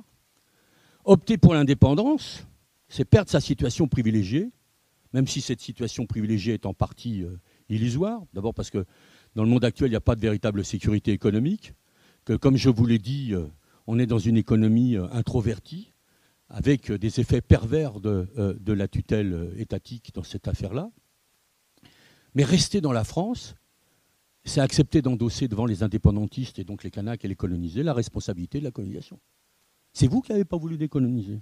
Voilà donc les Calédoniens pris dans un étau absolument terrible. Dans les deux cas, en tout cas, le résultat, c'est qu'on ne peut pas faire société. Les injonctions paradoxales sont aussi celles auxquelles on ne peut répondre sans perdre d'un côté comme de l'autre. Avec comme résultat une paralysie absolument extraordinaire de la peur, et une peur à la fois de l'État et une peur des colonisés. On est pris entre les deux étaux. Peur du largage de l'État, peur que les colonisés finissent par vous prendre votre place, et qu'est-ce qu'on fait ? On est coincé, on ne sait plus comment bouger. Et alors ça donne des choses tout à fait intéressantes dans les discours qu'on peut avoir pour les gens qui parlent de cette décolonisation. Par exemple, je prends des choses, des conversations. Vous savez, Monsieur Gaudin, on peut décoloniser sans pour autant devenir indépendant. Mais on est tout à fait d'accord. Mais le problème, c'est que pour l'instant, le peuple colonisé, lui, n'est pas d'accord avec ça. Et donc, si vous avez une idée de comment on peut décoloniser sans devenir indépendant, c'est pas en ne parlant pas avec le colonisé que vous allez pouvoir faire quelque chose. Il va bien falloir que vous alliez en discuter avec les gens pour qui c'est le point important. Sinon, vous pourrez toujours dire « moi je sais comment décoloniser, mais j'en parle pas avec le colonisé », c'est compliqué. Vous pouvez ensuite proposer une solution, l'autonomie. Pourquoi pas ? Je vous rappellerai quand même que c'était ce qui s'est passé après 1945, ensuite avec la loi cadre, et que ça a eu un effet désastreux puisque, de façon unilatérale, l'État français a repris ses billes. Alors comment s'assurer que l'État français ne va pas refaire la même chose à ce moment-là ? Non, mais Monsieur Gaudin, oui, non. Il faut laisser du temps. Nous ne sommes pas prêts. D'accord, nous ne sommes pas prêts. Mais qui n'est pas prêt ? Pour quelle raison ? Si on n'est pas prêt, ça veut dire qu'à un moment, on pourrait le devenir. Mais alors comment devenir prêt ? Et comment s'engager dans cette préparation ? Mais on n'en veut pas. On ne veut pas se préparer. Alors, ne dites pas que vous n'êtes pas prêt, dites plutôt que vous n'avez pas envie de ça. Et je comprends pourquoi. Le pays est trop petit. Nous ne sommes pas assez nombreux. Alors là, j'aime beaucoup. C'est pour quel modèle social ? Vous voulez faire une recolonisation sur le mode australien, néo-zélandais ? S'agit-il d'achever la colonisation de peuplement ? Je doute que ça puisse être une façon de régler le problème. Alors, nous avons besoin de la France. Nous sommes trop faibles au plan économique. Vous comprenez ? Alors, si nous sommes trop faibles au niveau économique, je vous rappelle que nous avons un niveau de vie comparable à celui de la Nouvelle-Zélande, dans lequel les transferts métropolitains ne représentent qu'à peu près 30, un peu plus de 13% du PIB.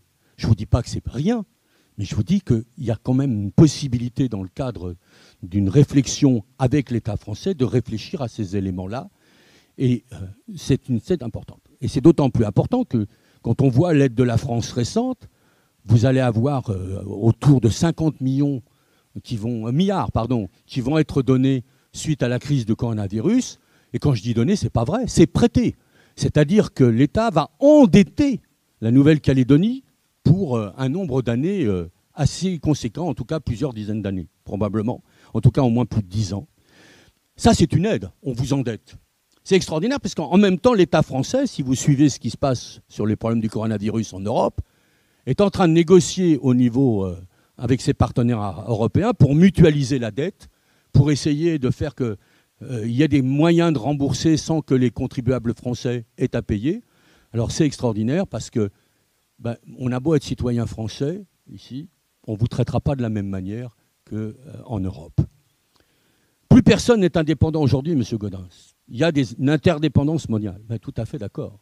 Et vous avez une différence entre, comme disait Jean-Marie Tjibaou, être à même de négocier vos interdépendances ou au contraire faire que ces interdépendances, on vous les impose. Donc il y a vraiment un certain nombre de problèmes.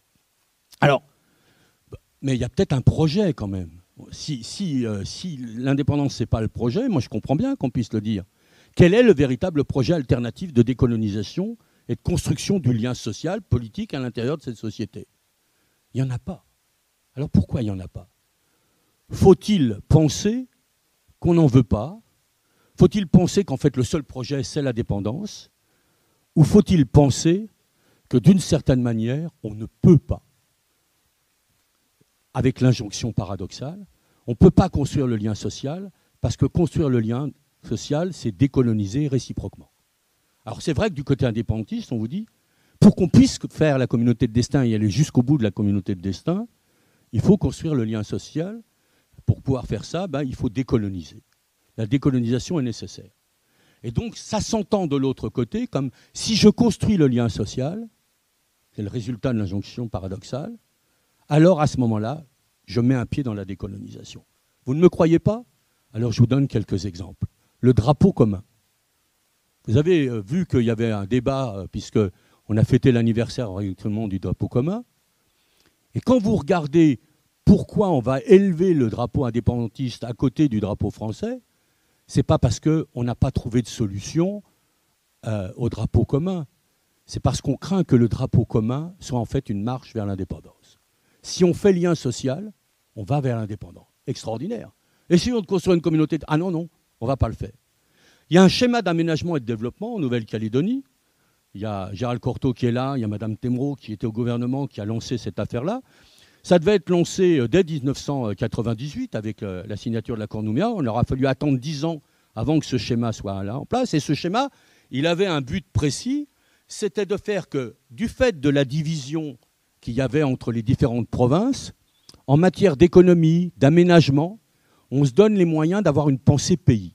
C'est-à-dire de construire quelque chose qui serait un espace commun où chacun, bien entendu, en fonction de ses inscriptions provinciales, aurait sa propre dynamique, mais en même temps, il y aurait une pensée pays et il y avait une idée qui était celle que l'État, bien entendu, puisque un schéma d'aménagement, c'est pas obligatoire, ça n'impose rien, l'État ne financerait les contrats de plan qu'à partir du moment où on aurait cette chose qui serait inscrite à l'intérieur du schéma d'aménagement.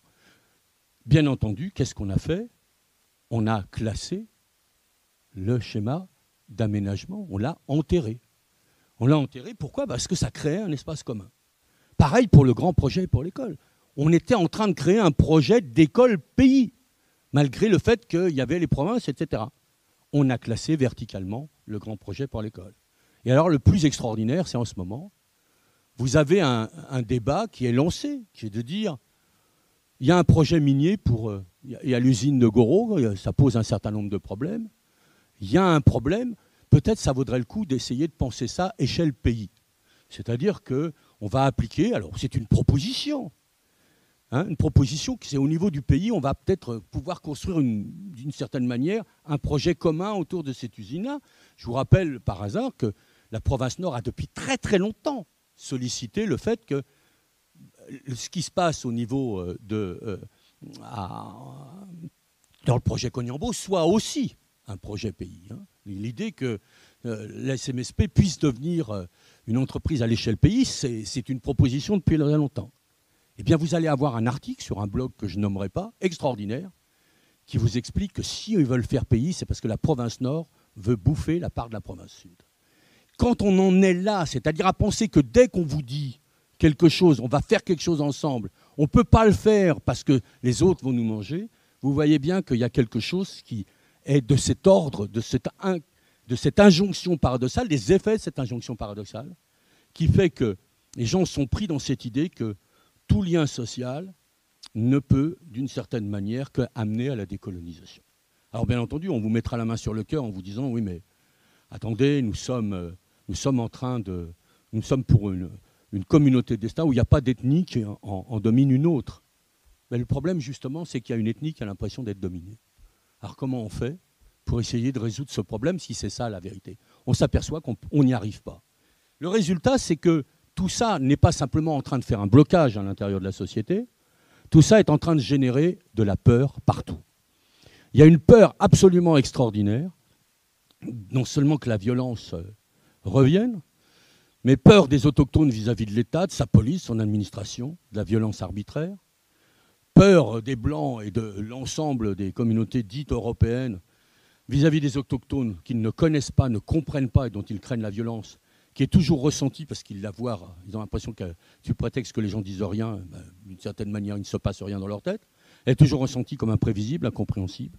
Peur vis-à-vis du largage de l'État, peur de l'État et des politiques locaux vis-à-vis des réactions autochtones, comme des Blancs et des autres communautés locales, mais aussi vis-à-vis de la police, de l'administration qui supporte mal les critiques, peur de la police et de l'administration qui craignent tout autant le lâchage par l'État que les politiques locaux, etc., etc.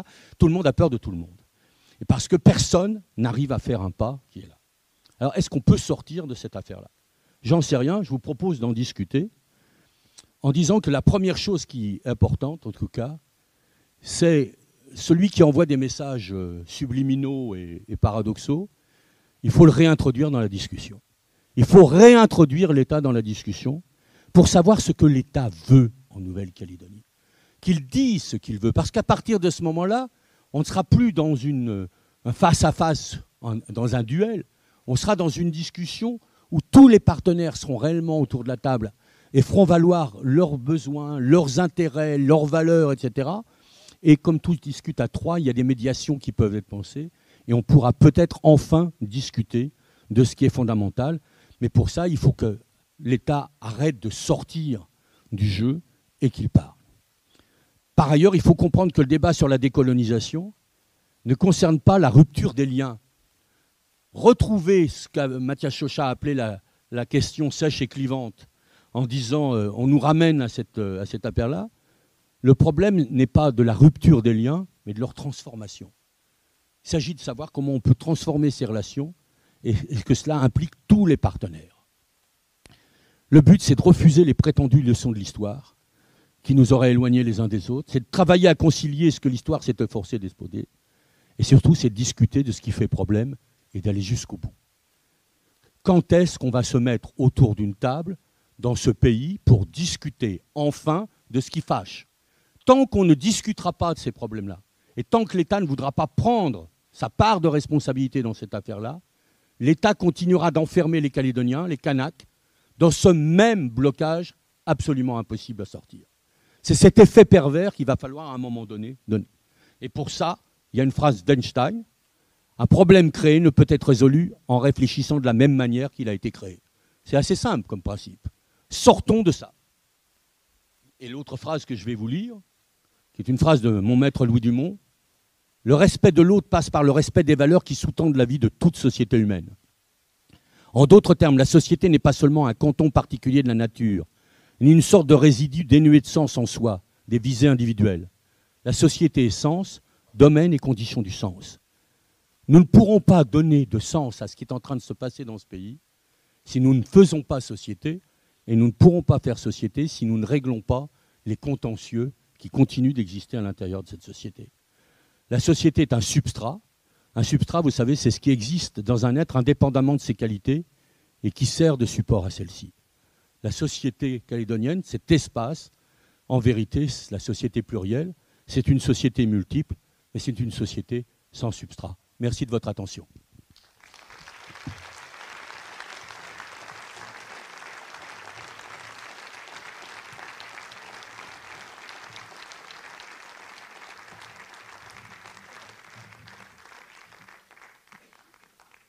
S'il y a des questions ou des débats, hein, on est ouvert. Ouh là là, voilà. Ça s'enflamme. Le bar est ouvert. On a déjà une question. Monsieur. Donc, je vous remercie pour votre exposé fort brillant. Donc, vous avez émis le problème de la solution à trouver. Et en même temps, j'ai trouvé que vous avez donné la solution. Parce que vous avez parlé de l'école de Palo Alto, de Gregory Bateson. Donc, Gregory Bateson et l'école de Palo Alto ont, à travers le paradoxe, vous le savez vous-même très bien, trouvé des solutions. Or, la solution, c'est une question de ma part que je vais vous poser, puisque vous avez beaucoup de connaissances sur le monde kanak, vous avez des connaissances en anthropologie, vous connaissez le problème socio-économique actuel. Donc, est-ce que vous ne pensez pas que la solution serait, c'est une question, je le précise encore, est-ce que l'accès à l'indépendance ne serait pas, je pèse mes mots, hein, bon, c'est peut-être un peu fort, bon, ou alors l'accès à l'indépendance ne serait pas pire pour le monde calédonien et essentiellement pour les jeunes calédoniens. Donc, parce que faire passer ce message qui est clé, hein, moi je sais que, bon, je suis allé à la prison pendant 4 ans pour accueillir les familles qui allaient visiter les jeunes dans la prison. Et j'ai remarqué que les Kanaks sont très respectueux, ont beaucoup de sollicitude, de gentillesse, bon, de délicatesse. Il n'y a pas de problème en soi. Mais le problème, bon, vous l'avez, c'est l'opposition. Dès qu'on s'oppose à quelqu'un, bon, on crée le problème. Donc la solution, je sais pas, moi j'ai l'impression que vous l'avez donnée, par le paradoxe, Paul Watzlawick, Grégory Bateson, moi j'ai beaucoup bossé là-dessus, étant enseignant, c'était une problématique relationnelle humaine. Bon, quand on a un peu bossé là-dessus, c'est pas compliqué, hein. C'est pas du tout compliqué. Les solutions sont très faciles. Hein, la femme qui dit au mari « Chérie, arrête de boire », bon, on a très bien compris où est le problème. Bon, donc oui.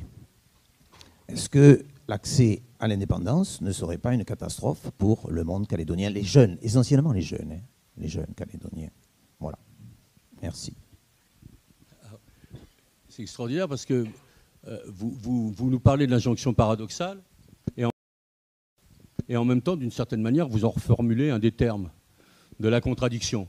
Alors je ne vois pas comment, en posant le terme sous cette forme contradictoire, vous pouvez résoudre le problème. J'ai du mal à comprendre comment vous posez cette question-là. Ce qui me paraît, moi, fondamental, d'abord, c'est que moi, j'ai bien entendu mes opinions, et je pourrais vous les donner, mais un certain nombre de personnes dans la salle les connaissent, mais ça ne ferait pas avancer le débat sur lequel je voudrais qu'on parle. Ce dont je voudrais qu'on parle, et ce dont je voudrais qu'on débatte, c'est effectivement de se dire quand est-ce que les Calédoniens, parce que c'est eux qui vont trouver cette solution-là. Le problème n'est pas que chacun dans son coin dise « Ah non, mais moi je pense que l'indépendance c'est la solution », moi, etc. On voit bien que si demain l'indépendance l'emportait avec 35% des voix, avec 55% des voix ou 52% des voix, une partie du problème ne serait pas résolue. Le problème, il n'est pas dans la définition politique en soi, mais de savoir, au-delà de ce clivage politique pour ou contre l'indépendance, qu'est-ce qu'on veut faire ensemble. C'est ça la question. C'est quelle est la question de ce qu'on veut faire ensemble. Si on arrive à définir ce qu'on veut faire ensemble et à en discuter, en acceptant d'aborder de façon franche, puisque vous voulez faire quelque chose avec moi, mais moi j'ai un problème, celui de la décolonisation. Mais à ce moment-là, je peux discuter sur le fond, je peux faire évoluer un certain nombre de choses. Et peut-être on va inventer des choses. Quand les Calédoniens, est-ce qu'il faut refaire les accords de Matignon et enfermer les politiques dans une salle, leur filer des cigarettes, de la charcuterie, etc. et dire vous sortirez quand vous aurez trouvé le centre. C'est ça qu'il faut encore refaire pour que les gens arrivent à trouver une solution pour essayer de parler sur le fond. Il va falloir parler de ce qu'on veut faire ensemble et de s'apercevoir que tous ces problèmes-là qui sont évoqués, le rééquilibrage, la décolonisation, le destin commun, ce sont les mêmes faces, enfin des faces différentes, pardon, du même problème. À partir du moment où on discutera de ça, à partir du moment où l'État acceptera de reconnaître sa part de responsabilité et pas de se décharger de façon injuste sur les épaules des Calédoniens. Moi, je trouve que les Calédoniens sont victimes de ce type de questionnement et que ce n'est pas juste. Eh bien, il est important qu'à partir de là, les gens discutent et discutent de ce qu'ils veulent construire, non pas de ce qu'ils veulent couper. Or, vous ramenez avec l'indépendance en disant si on coupe le lien comme ceci. Mais si on coupe le lien comme ceci, ça veut dire aussi que vous ne pouvez pas avoir droit à l'indépendance, puisque d'une certaine manière, vous n'aurez pas le droit à reconnaître le fait que vous avez le droit à la décolonisation. On n'en sort pas. Donc je crois qu'il faut au contraire discuter, et c'est les Calédoniens qui vont trouver cette chose-là. À partir du moment où tout d'un coup, ils font changer, comme on l'a dit, de niveau de débat. Le débat, ce n'est pas pour ou contre l'indépendance, c'est qu'est-ce qu'on fait ensemble. Qu'est-ce qu'on fait ensemble. Et à partir de ce moment-là, ce qui nous reste à régler, ces problèmes par exemple, de compétences régaliennes qui restent à donner. Mais si la France demande un certain nombre de choses, mais pourquoi pas? Et si les Calédoniens disent oui, il y a des choses qu'on peut, pourquoi pas? Si on sait que tout le monde a envie de construire ce lien et qu'on va dans le même sens, tout le monde aura envie de faire ce travail-là. Pour l'instant, il ne se fait pas. Et je ne pense pas que ça soit en disant c'est contre l'indépendance, ça va être pire que tout. À partir de quel moment on va devenir grand pour discuter enfin des problèmes?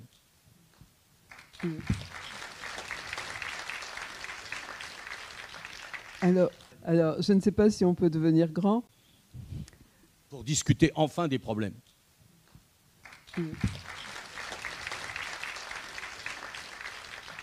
Alors, je ne sais pas si on peut devenir grand, parce qu'au-dessus de nous, on a un référendum qui a été décidé par les accords. Et ce référendum, en fait, n'est pas un vrai référendum, c'est une consultation pour savoir si on a envie ou pas de devenir indépendant. Mais c'est une consultation qui n'amènent pas à l'indépendance. Et donc, du coup, en attendant, on a tous les politiques, tous les gens qui se focalisent sur indépendance ou pas, alors qu'il s'agit d'une consultation. Et je n'ai pas l'impression que l'État français a très intérêt à ce qu'on comprenne que c'est une consultation, parce que eux, par derrière, ils peuvent avoir encore 20 ans pour décider de l'indépendance ou pas. Par contre, les politiques et les gens sont en opposition totale depuis très longtemps avec cette histoire d'indépendance ou pas. Qu'est-ce qu'on va voter? Mon Dieu, le référendum approche. On va devenir indépendant ou pas? C'est vraiment quelque chose comme si l'État français n'avait vraiment pas envie, ou peut-être comme si l'État français exacerbait les oppositions à l'intérieur du pays. Quand vous dites c'est les Calédoniens qui doivent se mettre autour de la table, c'est extrêmement difficile quand on a au-dessus, au niveau psychologique, quand on a un coup près comme ça, attention, il y a le référendum qui arrive, on va devenir indépendant ou pas, et ça arrive tous les 2 ans depuis quelques années. Oui, mais vous n'avez pas tort. Je crois que le problème, effectivement, c'est le problème. En grande partie, l'État français porte la clé de la solution à partir du moment où il acceptera de se mettre. Pour l'instant, il prétend être en position d'arbitre et effectivement, il reformule les choses comme ça l'arrange et il compte les points. Mais ça ne peut pas durer encore très très longtemps. Et donc, à un moment donné, les Calédoniens vont peut-être comprendre que, quelle que soit la solution, parce que je ne suis pas là pour prédire la solution, même si j'ai mon idée là-dessus, quelle que soit la solution, il va falloir accepter que maman ou papa, comme dans l'injonction paradoxale, arrête de nous faire un chantage affectif. À un moment donné, il va falloir devenir grand. Voilà. Je suis d'accord avec vous. Hein. Merci Patrice pour cette conférence. Je suis 100% d'accord avec l'analyse que tu fais sur les injonctions paradoxales, effectivement. C'est une analyse très fine, mais c'est exact. Je rejoindrai l'intervenante précédente pour dire que le référendum est une simple consultation, mais qui amène quand même l'indépendance. Parce qu'à ce moment-là, l'État français a l'injonction de préparer l'indépendance. Il ne peut pas quand même ne pas la préparer. Il doit suivre le résultat du référendum. Mais il ne le suit pas du jour au lendemain. Quand on a demandé à Édouard Philippe l'année dernière ce qu'il en était, il y en a certains qui ont parlé de 2 ans, par exemple. Mais enfin, personne n'ose donner de nom. Le problème, c'est que les responsables politiques d'un bord et de l'autre ne veulent pas qu'on s'entende pour se mettre autour d'une table. C'est évident, sinon ils y seraient. Mais pourquoi? Parce que d'un côté comme de l'autre, ils ont besoin de leurs extrêmes pour gagner le référendum. On n'imagine pas le Front indépendantiste en train de dire « Ah, mais finalement, vous savez, après, ça va encore durer 5 ans ou 10 ans pour préparer une véritable indépendance. » On n'imagine pas que les responsables indépendantistes vont dire ça, parce qu'ils seraient submergés par leurs extrêmes. De même, du côté anti-indépendantiste, on ne va pas dire « Ah mais non, vous savez, ça sera très bien, il va y avoir rien de changé. Ce sera un peu comme avant. » À ce moment-là, les extrêmes, il n'y aura personne. Donc les deux bords ont besoin de leurs extrêmes pour gagner. Donc le système référendaire est trop clivant pour apporter une solution. Et donc le résultat, c'est qu'après le 3e référendum, là, les responsables seront obligés de se mettre autour d'une table. Ils n'auront pas le choix. C'est déjà prévu dans la Constitution, puisque l'accord est constitutionnalisé. Et à ce moment-là, ils prépareront vraiment une évolution vers une décolonisation qui ira jusqu'à l'indépendance, mais qui n'est pas obligée d'être rapide. Ça fait déjà 40 ans qu'on parle d'indépendance, mais jamais de sa préparation. On dit qu'on ne peut pas la préparer puisque les gens sont contre. Mais les gens sont contre parce qu'elle n'est pas préparée. Voilà. Ça, c'est le dilemme, l'injonction paradoxale que tu as montré tout à l'heure. Oui. Il y a cette injonction paradoxale et le fait que la tâche de l'État français, du point de vue de ses devoirs internationaux, c'est normalement de décoloniser. Donc la question n'est pas on décolonisera si vous êtes pour l'indépendance ou on ne décolonisera pas si vous êtes contre l'indépendance. C'est nous devons décoloniser. Et maintenant, comment on le fait pour que se crée un consensus à l'intérieur de la société? Et on voit bien là toute l'ambiguïté des choses qui consiste systématiquement à effectivement, comme tu le dis, faire que les choses soient... On peut pas préparer, on ne la prépare pas parce qu'on n'en veut pas et on n'en veut pas parce qu'elle n'est pas préparée, mais on retrouve aussi cette idée fondamentale, cette duplicité. Alors je ne sais pas si les gens font exprès ou pas, je vais avoir la naïveté de penser que non, mais n'empêche que ça pose un nombre de problèmes qui sont absolument colossaux à cette société, qui n'arrive pas à sortir. Le problème, vous le savez, hein, c'est qu'en apparence, on est en train de discuter de façon très intellectuelle, mais pour ceux qui ont vécu les événements de 84 et de 88, on sait le prix que ça veut dire au niveau social, au niveau humain. À un moment donné, est-ce qu'on va continuer à vouloir accepter de prendre le risque de payer ce prix pour aller satisfaire, d'une certaine manière, des vues qui ne sont même pas dans l'intérêt de la population locale? Ça, c'est un vrai problème. Bonsoir, merci. Tu as reçu la lumière, Patrice, c'est bon.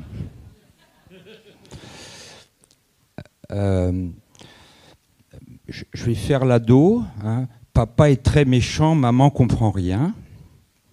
Alors si tu pouvais nous dire quel est le projet des uns et des autres pour la Nouvelle-Calédonie, hein, l'État, il dit rien. Oh, il n'est pas gentil, l'État.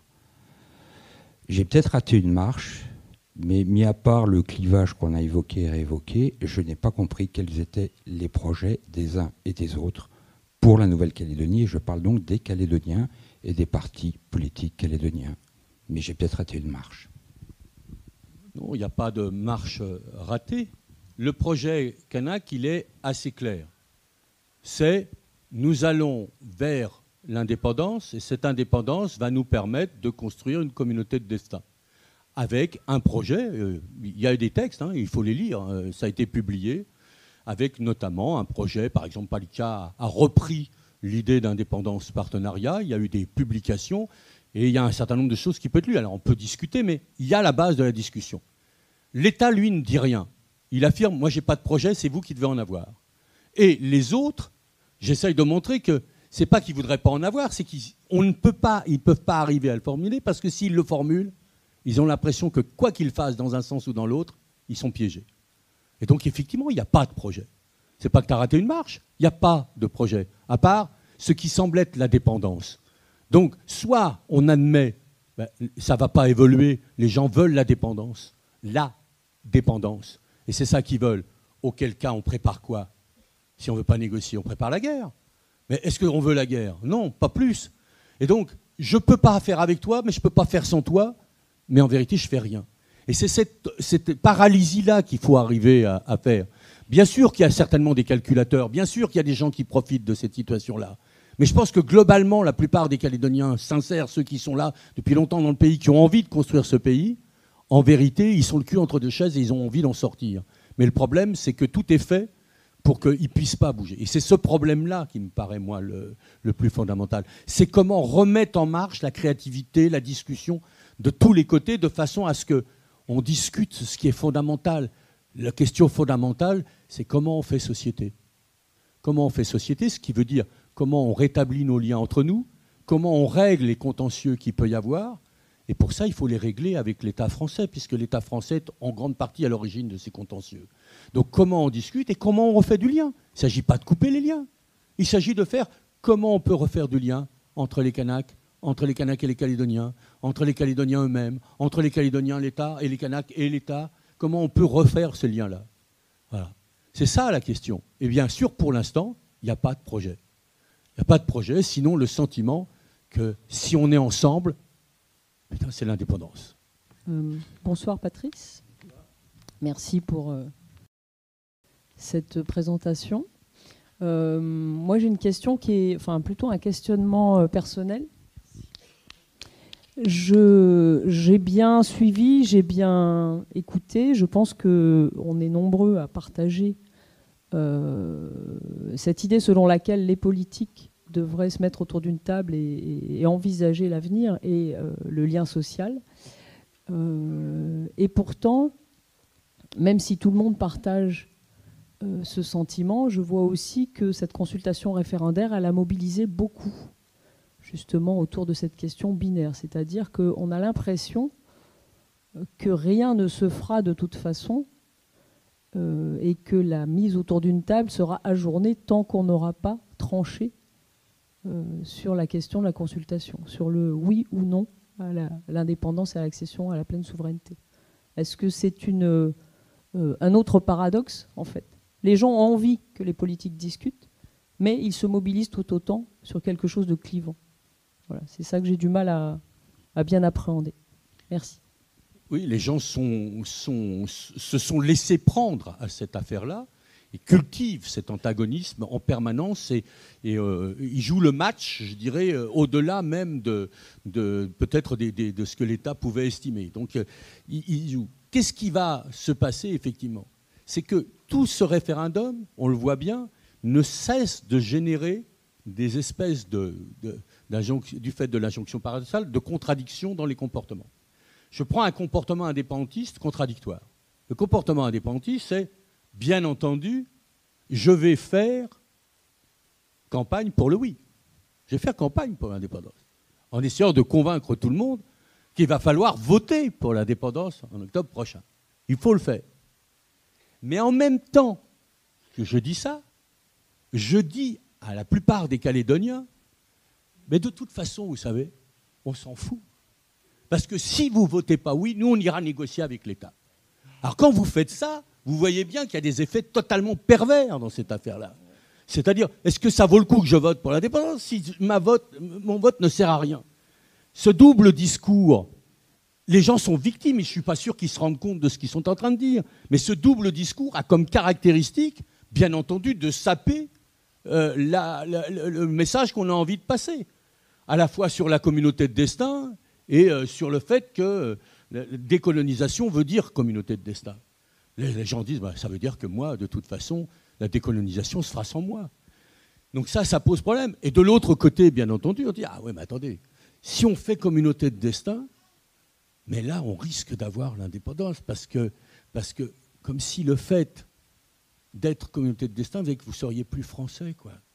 Et on est tout le temps dans cette espèce de logique qui est absolument dramatique, parce que tout le monde est pris là-dedans, et on ne cesse d'être dans cette espèce de logique qui est terrible. Il suffit de voir ce qui s'est passé avec le drapeau français qui a doublé. Il y a un con qui est en train de brûler un drapeau français, et tout de suite, ça devient une crise. Non, un con qui brûle un drapeau français, c'est toujours un con qui brûle un drapeau français. C'est dramatique, c'est bien regrettable. Je suis le premier à penser que ça ne devrait pas être fait. Mais tout de suite, ça devient la même chose parce qu'il y a cette espèce de double contrainte. Vous savez, en Angleterre, toutes les Anglaises sont rousses.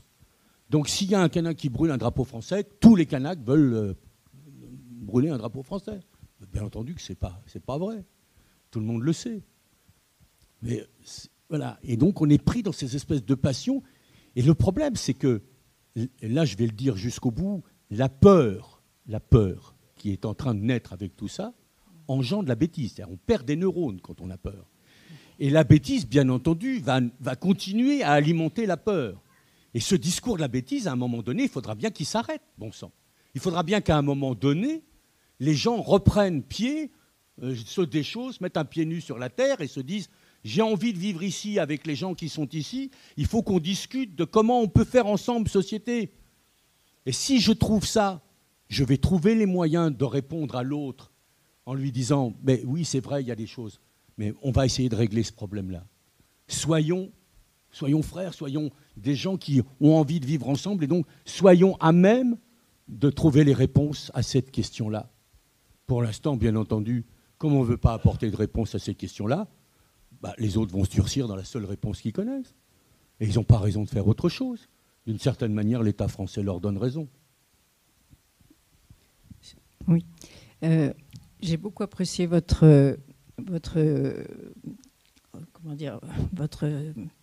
ce que vous avez dit sur la double contrainte, parce qu'effectivement, c'est le problème pour moi qui est essentiel. Mais j'ai deux questions, je pourrais dire lancinantes, qui trottent dans ma tête depuis des années. Premièrement, qu'est-ce qu'un Kanak ? J'arrive pas à savoir ce que c'est qu'un Kanak. Et deuxièmement, il me semble qu'il y a une confusion totale entre l'indépendance et la décolonisation. Alors, si on pouvait m'expliquer ce que c'est que la décolonisation, peut-être que si on pouvait parler de ce que c'est que la décolonisation, quand est-ce que, comme vous avez dit, les Kanaks, encore faut-il savoir ce que c'est qu'un Kanak, mais quand est-ce que les gens estimeront qu'ils sont décolonisés? Quels sont les critères qui vont faire qu'ils se sentiront décolonisés? Peut-être qu'à ce moment-là, ça serait une base de discussion. Je ne sais pas. Si on pourrait répondre à cette question, ça m'intéresse. Alors, je vais essayer de répondre à la deuxième question en premier, en sachant que, bien entendu, j'ai un handicap profond, c'est que je ne suis pas colonisé. Donc, en n'étant pas colonisé, c'est pour moi difficile. Je me souviens de Michel Rocard venant à la salle Verret au moment de l'élection qui a été perdue par Jospin. Et il était venu faire campagne. Et il y a eu une question posée dans la salle qui est dit est-ce que la décolonisation est quand une idée de gauche? Et la réponse de Michel Rocard a été oui, nous sommes pour la décolonisation, mais sans transfert de souveraineté. Alors, moi, j'ai du mal à comprendre ce que ça veut dire. Qu'est-ce que ça veut dire souveraineté? Ça peut vouloir dire indépendance. Mais quelle est l'idée fondamentale de ça? C'est de dire je peux récupérer ce qui m'a été volé, c'est-à-dire le droit de me gouverner là où je suis, selon mes propres valeurs, selon mes propres lois, et, ce qui est le plus important, sans être à la merci de l'extérieur qui va à un moment donné venir défaire ce que moi j'ai construit. C'est la question de la liberté, madame, tout simplement. Est-ce que je suis réellement libre? La liberté, c'est pas faire ce que je veux, puisqu'on peut négocier les interdépendances et prendre des obligations vis-à-vis des autres. C'est de choisir ces interdépendances et de ne pas être à la merci des autres pour vous donner. Il me semble que ça, c'est la bonne. Or, on dit, non, mais vous serez à la merci des autres. C'est ça le problème de la décolonisation. Maintenant, qu'est-ce que c'est qu'un Kanak? Mais c'est assez simple, madame. Il y a à peu près 3000 ans, il y a des gens qui sont arrivés du sud-est asiatique, qui sont installés là, et pendant 3000 ans, ils ont construit une société avec donc sa forme de souveraineté traditionnelle, avec ses valeurs, ses institutions, ses pratiques. Et les gens qui ont construit cette société, qui ont construit ces éléments-là, à un moment donné, ont été colonisés. C'est-à-dire, on est venu et on leur a dit, vous n'êtes plus réellement chez vous. Maintenant, vous allez devenir presque des travailleurs immigrés dans votre propre société. Et vous allez perdre d'une certaine manière tout ce qui faisait votre... Et donc, les gens qui avaient cette culture-là sont devenus décolonisés. Les Kanaks, c'est ça. Ce sont des gens qui ont une civilisation historique qui a été à un moment niée parce qu'il y avait des réserves presque paradoxalement. Ils ont réussi à maintenir cette identité culturelle et sociale qui est fondamentalement la leur. Et cette identité leur sert aujourd'hui d'identité pour essayer de construire l'avenir et pas simplement le passé. À l'heure actuelle, avec le métissage, qui peut dire qu'il est Kanak ou pas? Mais madame, ce n'est pas une question biologique. Être Kanak, ce n'est pas une question biologique. Vous pouvez être français et être d'origine marocaine. Donc vous pouvez être Kanak et ne pas avoir beaucoup de sang. Le problème, ce n'est pas un problème biologique. Le problème, c'est justement pas la racialisation. J'essaye de dire qu'il faut sortir de cette racialisation. Ce qui est être Kanak, c'est adhérer à un certain nombre de valeurs qui font société. C'est une manière de faire société. Et dans la société qui sera là, elle sera forcément multiculturelle. Elle sera forcément multiculturelle. Mais c'est comment ces gens-là peuvent continuer à faire société et à faire société avec toutes les autres personnes qui sont là, qui ont aussi leur manière de faire société.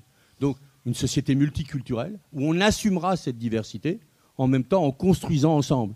Donc, le problème n'est pas le problème biologique. Le problème est de savoir si vous êtes Kanak, par exemple. Est-ce que je suis Kanak, moi, ou pas? Bien sûr que non, je ne suis pas Kanak. Mais en même temps, est-ce que ça m'empêche d'être dans le lien avec le monde Kanak? Non. Moi, je fais la coutume régulièrement. Je suis marié avec une femme Kanak. Mes enfants sont métis. Et mes enfants ne sont pas métis en ignorant qui ils sont. Mes enfants vont voter du côté de la République française. Ils vont à l'école française. Ils ont des métiers. Ils sont attachés aux valeurs démocratiques parce que je leur enseigne ça. Mais ils savent aussi de quel clan est leur mère. Ils savent de quel clan sont leurs grands-mères, etc. Et ils sont en train de construire cette société-là. C'est cette société-là qu'il faut construire. Une société où on arrête d'opposer les choses, et où au contraire on essaye de rassembler et de rendre conciliable ce que l'histoire et un certain nombre de gens, à commencer par l'État français, ne cessent de vouloir opposer. Arrêtons d'opposer ce qui n'est pas opposable. Voilà. Il n'y a pas à opposer. Et à commencer par les Kanaks eux-mêmes en disant ils sont métissés, ils ne sont plus Kanaks. Non. Le problème, c'est que c'est effectivement comme ça. Je connais, moi, des femmes qui sont des femmes qui ont, à un moment donné, parce qu'elles étaient Kanaks et qu'elles sont allées se marier avec des Blancs, ou à l'inverse, des femmes blanches qui sont allées se marier avec des Kanaks, ça voulait dire rupture. Mais ça, il faut que ça s'arrête. Il faut que ça s'arrête. Il n'y a pas de raison d'opposer les cultures comme ça. Bonsoir Patrice.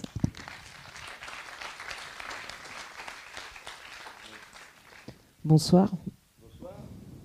Bonsoir Patrice. Merci pour. Bonsoir Patrice. Merci pour cette belle conférence. Tu viens de parler du lien, mais je crois que le problème que nous avons aujourd'hui, c'est justement ce manque de lien que nous avons avec les différentes cultures. On vit les uns à côté des autres la plupart du temps, mais on n'a pas les mots ou les codes de la culture d'à côté. Pourquoi ? Parce que, ça a été dit, il y a la peur de l'autre. Je pense que on a parlé d'injonction paradoxale. Moi, j'utiliserais le mot hypocrisie. On nous a élevés dans ce pays dans l'hypocrisie et aussi dans les cases. Alors, pas dans les cases de la tribu, mais dans des casiers ou dans des tiroirs avec les caldoches, descendants de bagnards. Oui, on a un petit peu de sang de la grand-mère de la tribu là-haut, ou alors les Javanais, etc. Et ce qui fait qu'aujourd'hui, la société n'arrive pas à créer du lien, à mon sens, c'est qu'on n'a pas les bons mots. On ne sait pas utiliser la parole de l'autre, ou on ne sait pas respecter la parole de l'autre, on ne sait pas l'entendre, ou on n'est pas entendu, je ne sais pas. En tout cas, je crois que tisser du lien, c'est bien, mais encore faut-il avoir le courage ou oser faire le pas vers l'autre pour l'entendre. Ce week-end, j'étais à Saramea, j'ai tombé sur un copain à cheval, et puis on s'arrête, on discute, et puis il me dit, mais Georgia, moi, tout ce que je veux, c'est qu'on me reconnaisse pour ce que je suis. Depuis mes grands-parents, mes arrière-grands-parents, moi, je vis toujours de la même façon. Moi, tout ce que je veux, c'est que l'État français me reconnaisse. Je suis de ce pays. Ça me paraît tellement simple à entendre, et je crois que c'est vraiment la peur qui nous empêche d'entendre des choses très simples. La peur de quoi ? C'est la peur de perdre sa liberté, la peur de perdre la reconnaissance de l'État français, parce qu'on a peur de rentrer dans une nouvelle société. Mais c'est à nous de la créer, cette nouvelle société. Et puis peut-être que la politique politicienne d'aujourd'hui, elle n'est plus adaptée aussi. Je ne sais pas. J'entends bien ce que tu dis. Moi, ma question était un peu en amont. C'est-à-dire, oui, il y a la peur. Oui, on peut avoir l'hypocrisie. Mais est-ce que j'en reste là ? Et à ce moment-là, j'ai un jugement moral. Si j'ai un jugement moral, je vais repartir dans les conflits. Ce qui m'intéresse, c'est pourquoi un certain nombre de gens, éventuellement, peuvent nous paraître hypocrites ou se semblent coincés dans l'hypocrisie. Ce n'est pas qu'ils sont hypocrites par définition. C'est qu'on les a mis dans une situation, on a créé une structure sociale qui va faire qu'ils ne vont plus pouvoir faire autre chose que ce qu'ils sont en train de faire. Donc moi, l'idée, ce n'est pas du tout de donner des leçons de morale à qui que ce soit, ni de dire, regardez, c'est simple, bien sûr que c'est simple. C'est simple, sauf qu'on n'y arrive pas. Et donc, si on n'y arrive pas alors que c'est simple, c'est pourquoi on n'arrive pas alors que c'est simple. C'est qu'il y a quelque chose qui nous empêche. Et il me semble que quand on aura compris une partie des déterminations qui sont aujourd'hui en train de nous travailler, on va peut-être pouvoir, je me dis qu'en étant, je dirais, conscient de ce qui nous détermine, des conditions, des jeux d'influence qui existent à l'intérieur, peut-être qu'on va pouvoir se sentir libéré de faire un certain nombre de choses et d'y aller. Bon, c'est vrai par exemple qu'il y a longtemps que l'école aurait pu jouer un rôle à l'intérieur de ce pays. Le problème, c'est que l'école, aujourd'hui, bien que ça soit liberté, égalité, fraternité, il y a un copain qui disait ça hier soir avec qui je discutais, qui disait On ne nous apprend pas la fraternité dans l'école. On nous apprend la compétition. Il faut être le meilleur, etc. Alors forcément, ici, quand en plus il y a une compétition à l'interne de la société, on nous apprend encore un peu plus la compétition. Si l'école avait depuis longtemps voulu travailler sur la manière de créer du lien entre les... Il serait arrivé. Visiblement, l'école n'a pas cette mission-là. Ou en tout cas, ne se l'est pas donnée. Et je crois que ce qu'il faut comprendre, c'est à quel point nous sommes pris par toute une série d'éléments qui viennent nous empêcher de faire ce que tu dis, c'est-à-dire des choses relativement élémentaires. C'est vu de l'extérieur. Moi, je suis en train de regarder et je me dis, mais je suis fou, je me laisse prendre par cette espèce d'atmosphère absolument délétère. Je suis là, je vais devenir fou. Est-ce que je peux adhérer Et puis à un moment, je dis, non, mais il faut essayer de prendre un peu de distance et il faut essayer de se donner les moyens, de la lucidité, de prendre un peu de distance et d'essayer de comprendre ce qui se passe, non pas en jetant des imprécations, lui il est bon, lui il est mauvais, lui il a raison, lui il a tort. Lorsqu'on comprend que chacun, compte tenu des conditions dans lesquelles il est, a de bonnes raisons de penser comme il est, de penser comme il le fait, et qu'on essaye de se dire, mais par contre, une fois qu'on a dit ça, on a envie de construire quelque chose, et on va enfin discuter du lien social, on va enfin discuter de ce qui dérange. N'importe qui ici, c'est par exemple que, je ne sais pas moi, si on veut, il y a un conflit dans une usine, si on décide de ne pas discuter de ce qui fait conflit, il n'y a aucune raison qu'on règle les choses. En Nouvelle-Calédonie, ici, on ne discute pas de ce qui fait conflit. Ah, c'est comme ça. Donc il y a quelque chose qui empêche. Et moi, c'est ça qui m'intéresse. Ce que je vous ai donné, c'est des hypothèses de travail. J'espère pouvoir continuer à les voir, parce que, je dis, cette société ne mérite pas ça. Elle ne mérite pas ça. Cette société, il faut qu'elle arrive à se construire. Il y a eu une utopie calédonienne, ça a été écrit, il y avait un livre qui s'appelait comme ça, qui a été commencé à se construire avec des gens qui, après 1945, malgré la violence de la colonisation, ont dit on va quand même faire société. Et on a un État qui a dit non, vous ne le ferez pas, je reprends mes billes. Et on va rester prisonnier de cette décision-là encore pendant combien de décennies avant qu'enfin les gens se mettent à discuter. Quand est-ce qu'on va continuer à écouter ceux qui vous disent des choses qui sont là pour... On va s'opposer aux uns et aux autres. Dès que vous avez un discours qu'oppose, mais ce n'est pas la peine. Faisons des discours de construction, faisons des discours de liens. À partir de ce moment-là, on va peut-être avancer. Mais pour ça, bien entendu, il y a, me semble-t-il, le troisième partenaire qui doit apparaître. Parce que sinon, on va rester dans le match. Et tant qu'on ne fera pas apparaître l'État et que l'État ne nous dira pas, non pas ce qu'il veut faire après le référendum, mais ce qu'il veut faire en Nouvelle-Calédonie. Pourquoi il est là, l'État? Il n'est plus là pour construire un bagne, c'est fini. Bon, il n'est plus là non plus pour construire, profiter du nickel de façon absolue, puisque d'une certaine manière, on voit bien comment la SLN est aujourd'hui au plus mal et comment en fait on a accepté qu'il y ait la SMSP, qu'il y ait eu des usines. On parle même de laisser les Australiens venir, etc. Voilà. Bon, donc c'est plus... Alors, qu'est-ce qu'elle veut, la France, ici, la France hexagonale? Qu'elle le dise. Et à partir de ce moment-là, à trois, on va pouvoir discuter. C'est mon analyse, peut-être. Parce que quand il y a un troisième terme, vous ne pouvez plus vous enfermer dans la jonction paradoxale. Il y a forcément des choses qui vont se décoincer. Alors, j'y vais. Donc, j'ai deux questions. Premièrement, qui a élaboré la question du premier référendum? Il a dû y avoir quand même un consensus entre les trois partenaires. Et deuxième question, est-ce que la question du deuxième référendum doit être la même que la première? Alors, je ne suis pas un juriste, donc je vais peut-être avoir du mal à répondre à la question, mais il semble que oui, c'est-à-dire qu'on va nous reposer 3 fois la même question. Maintenant, qui a élaboré la question? C'est bien la question. C'est-à-dire, qui a élaboré cette question? Est-ce que réellement il y a eu un débat entre les trois partenaires là-dessus?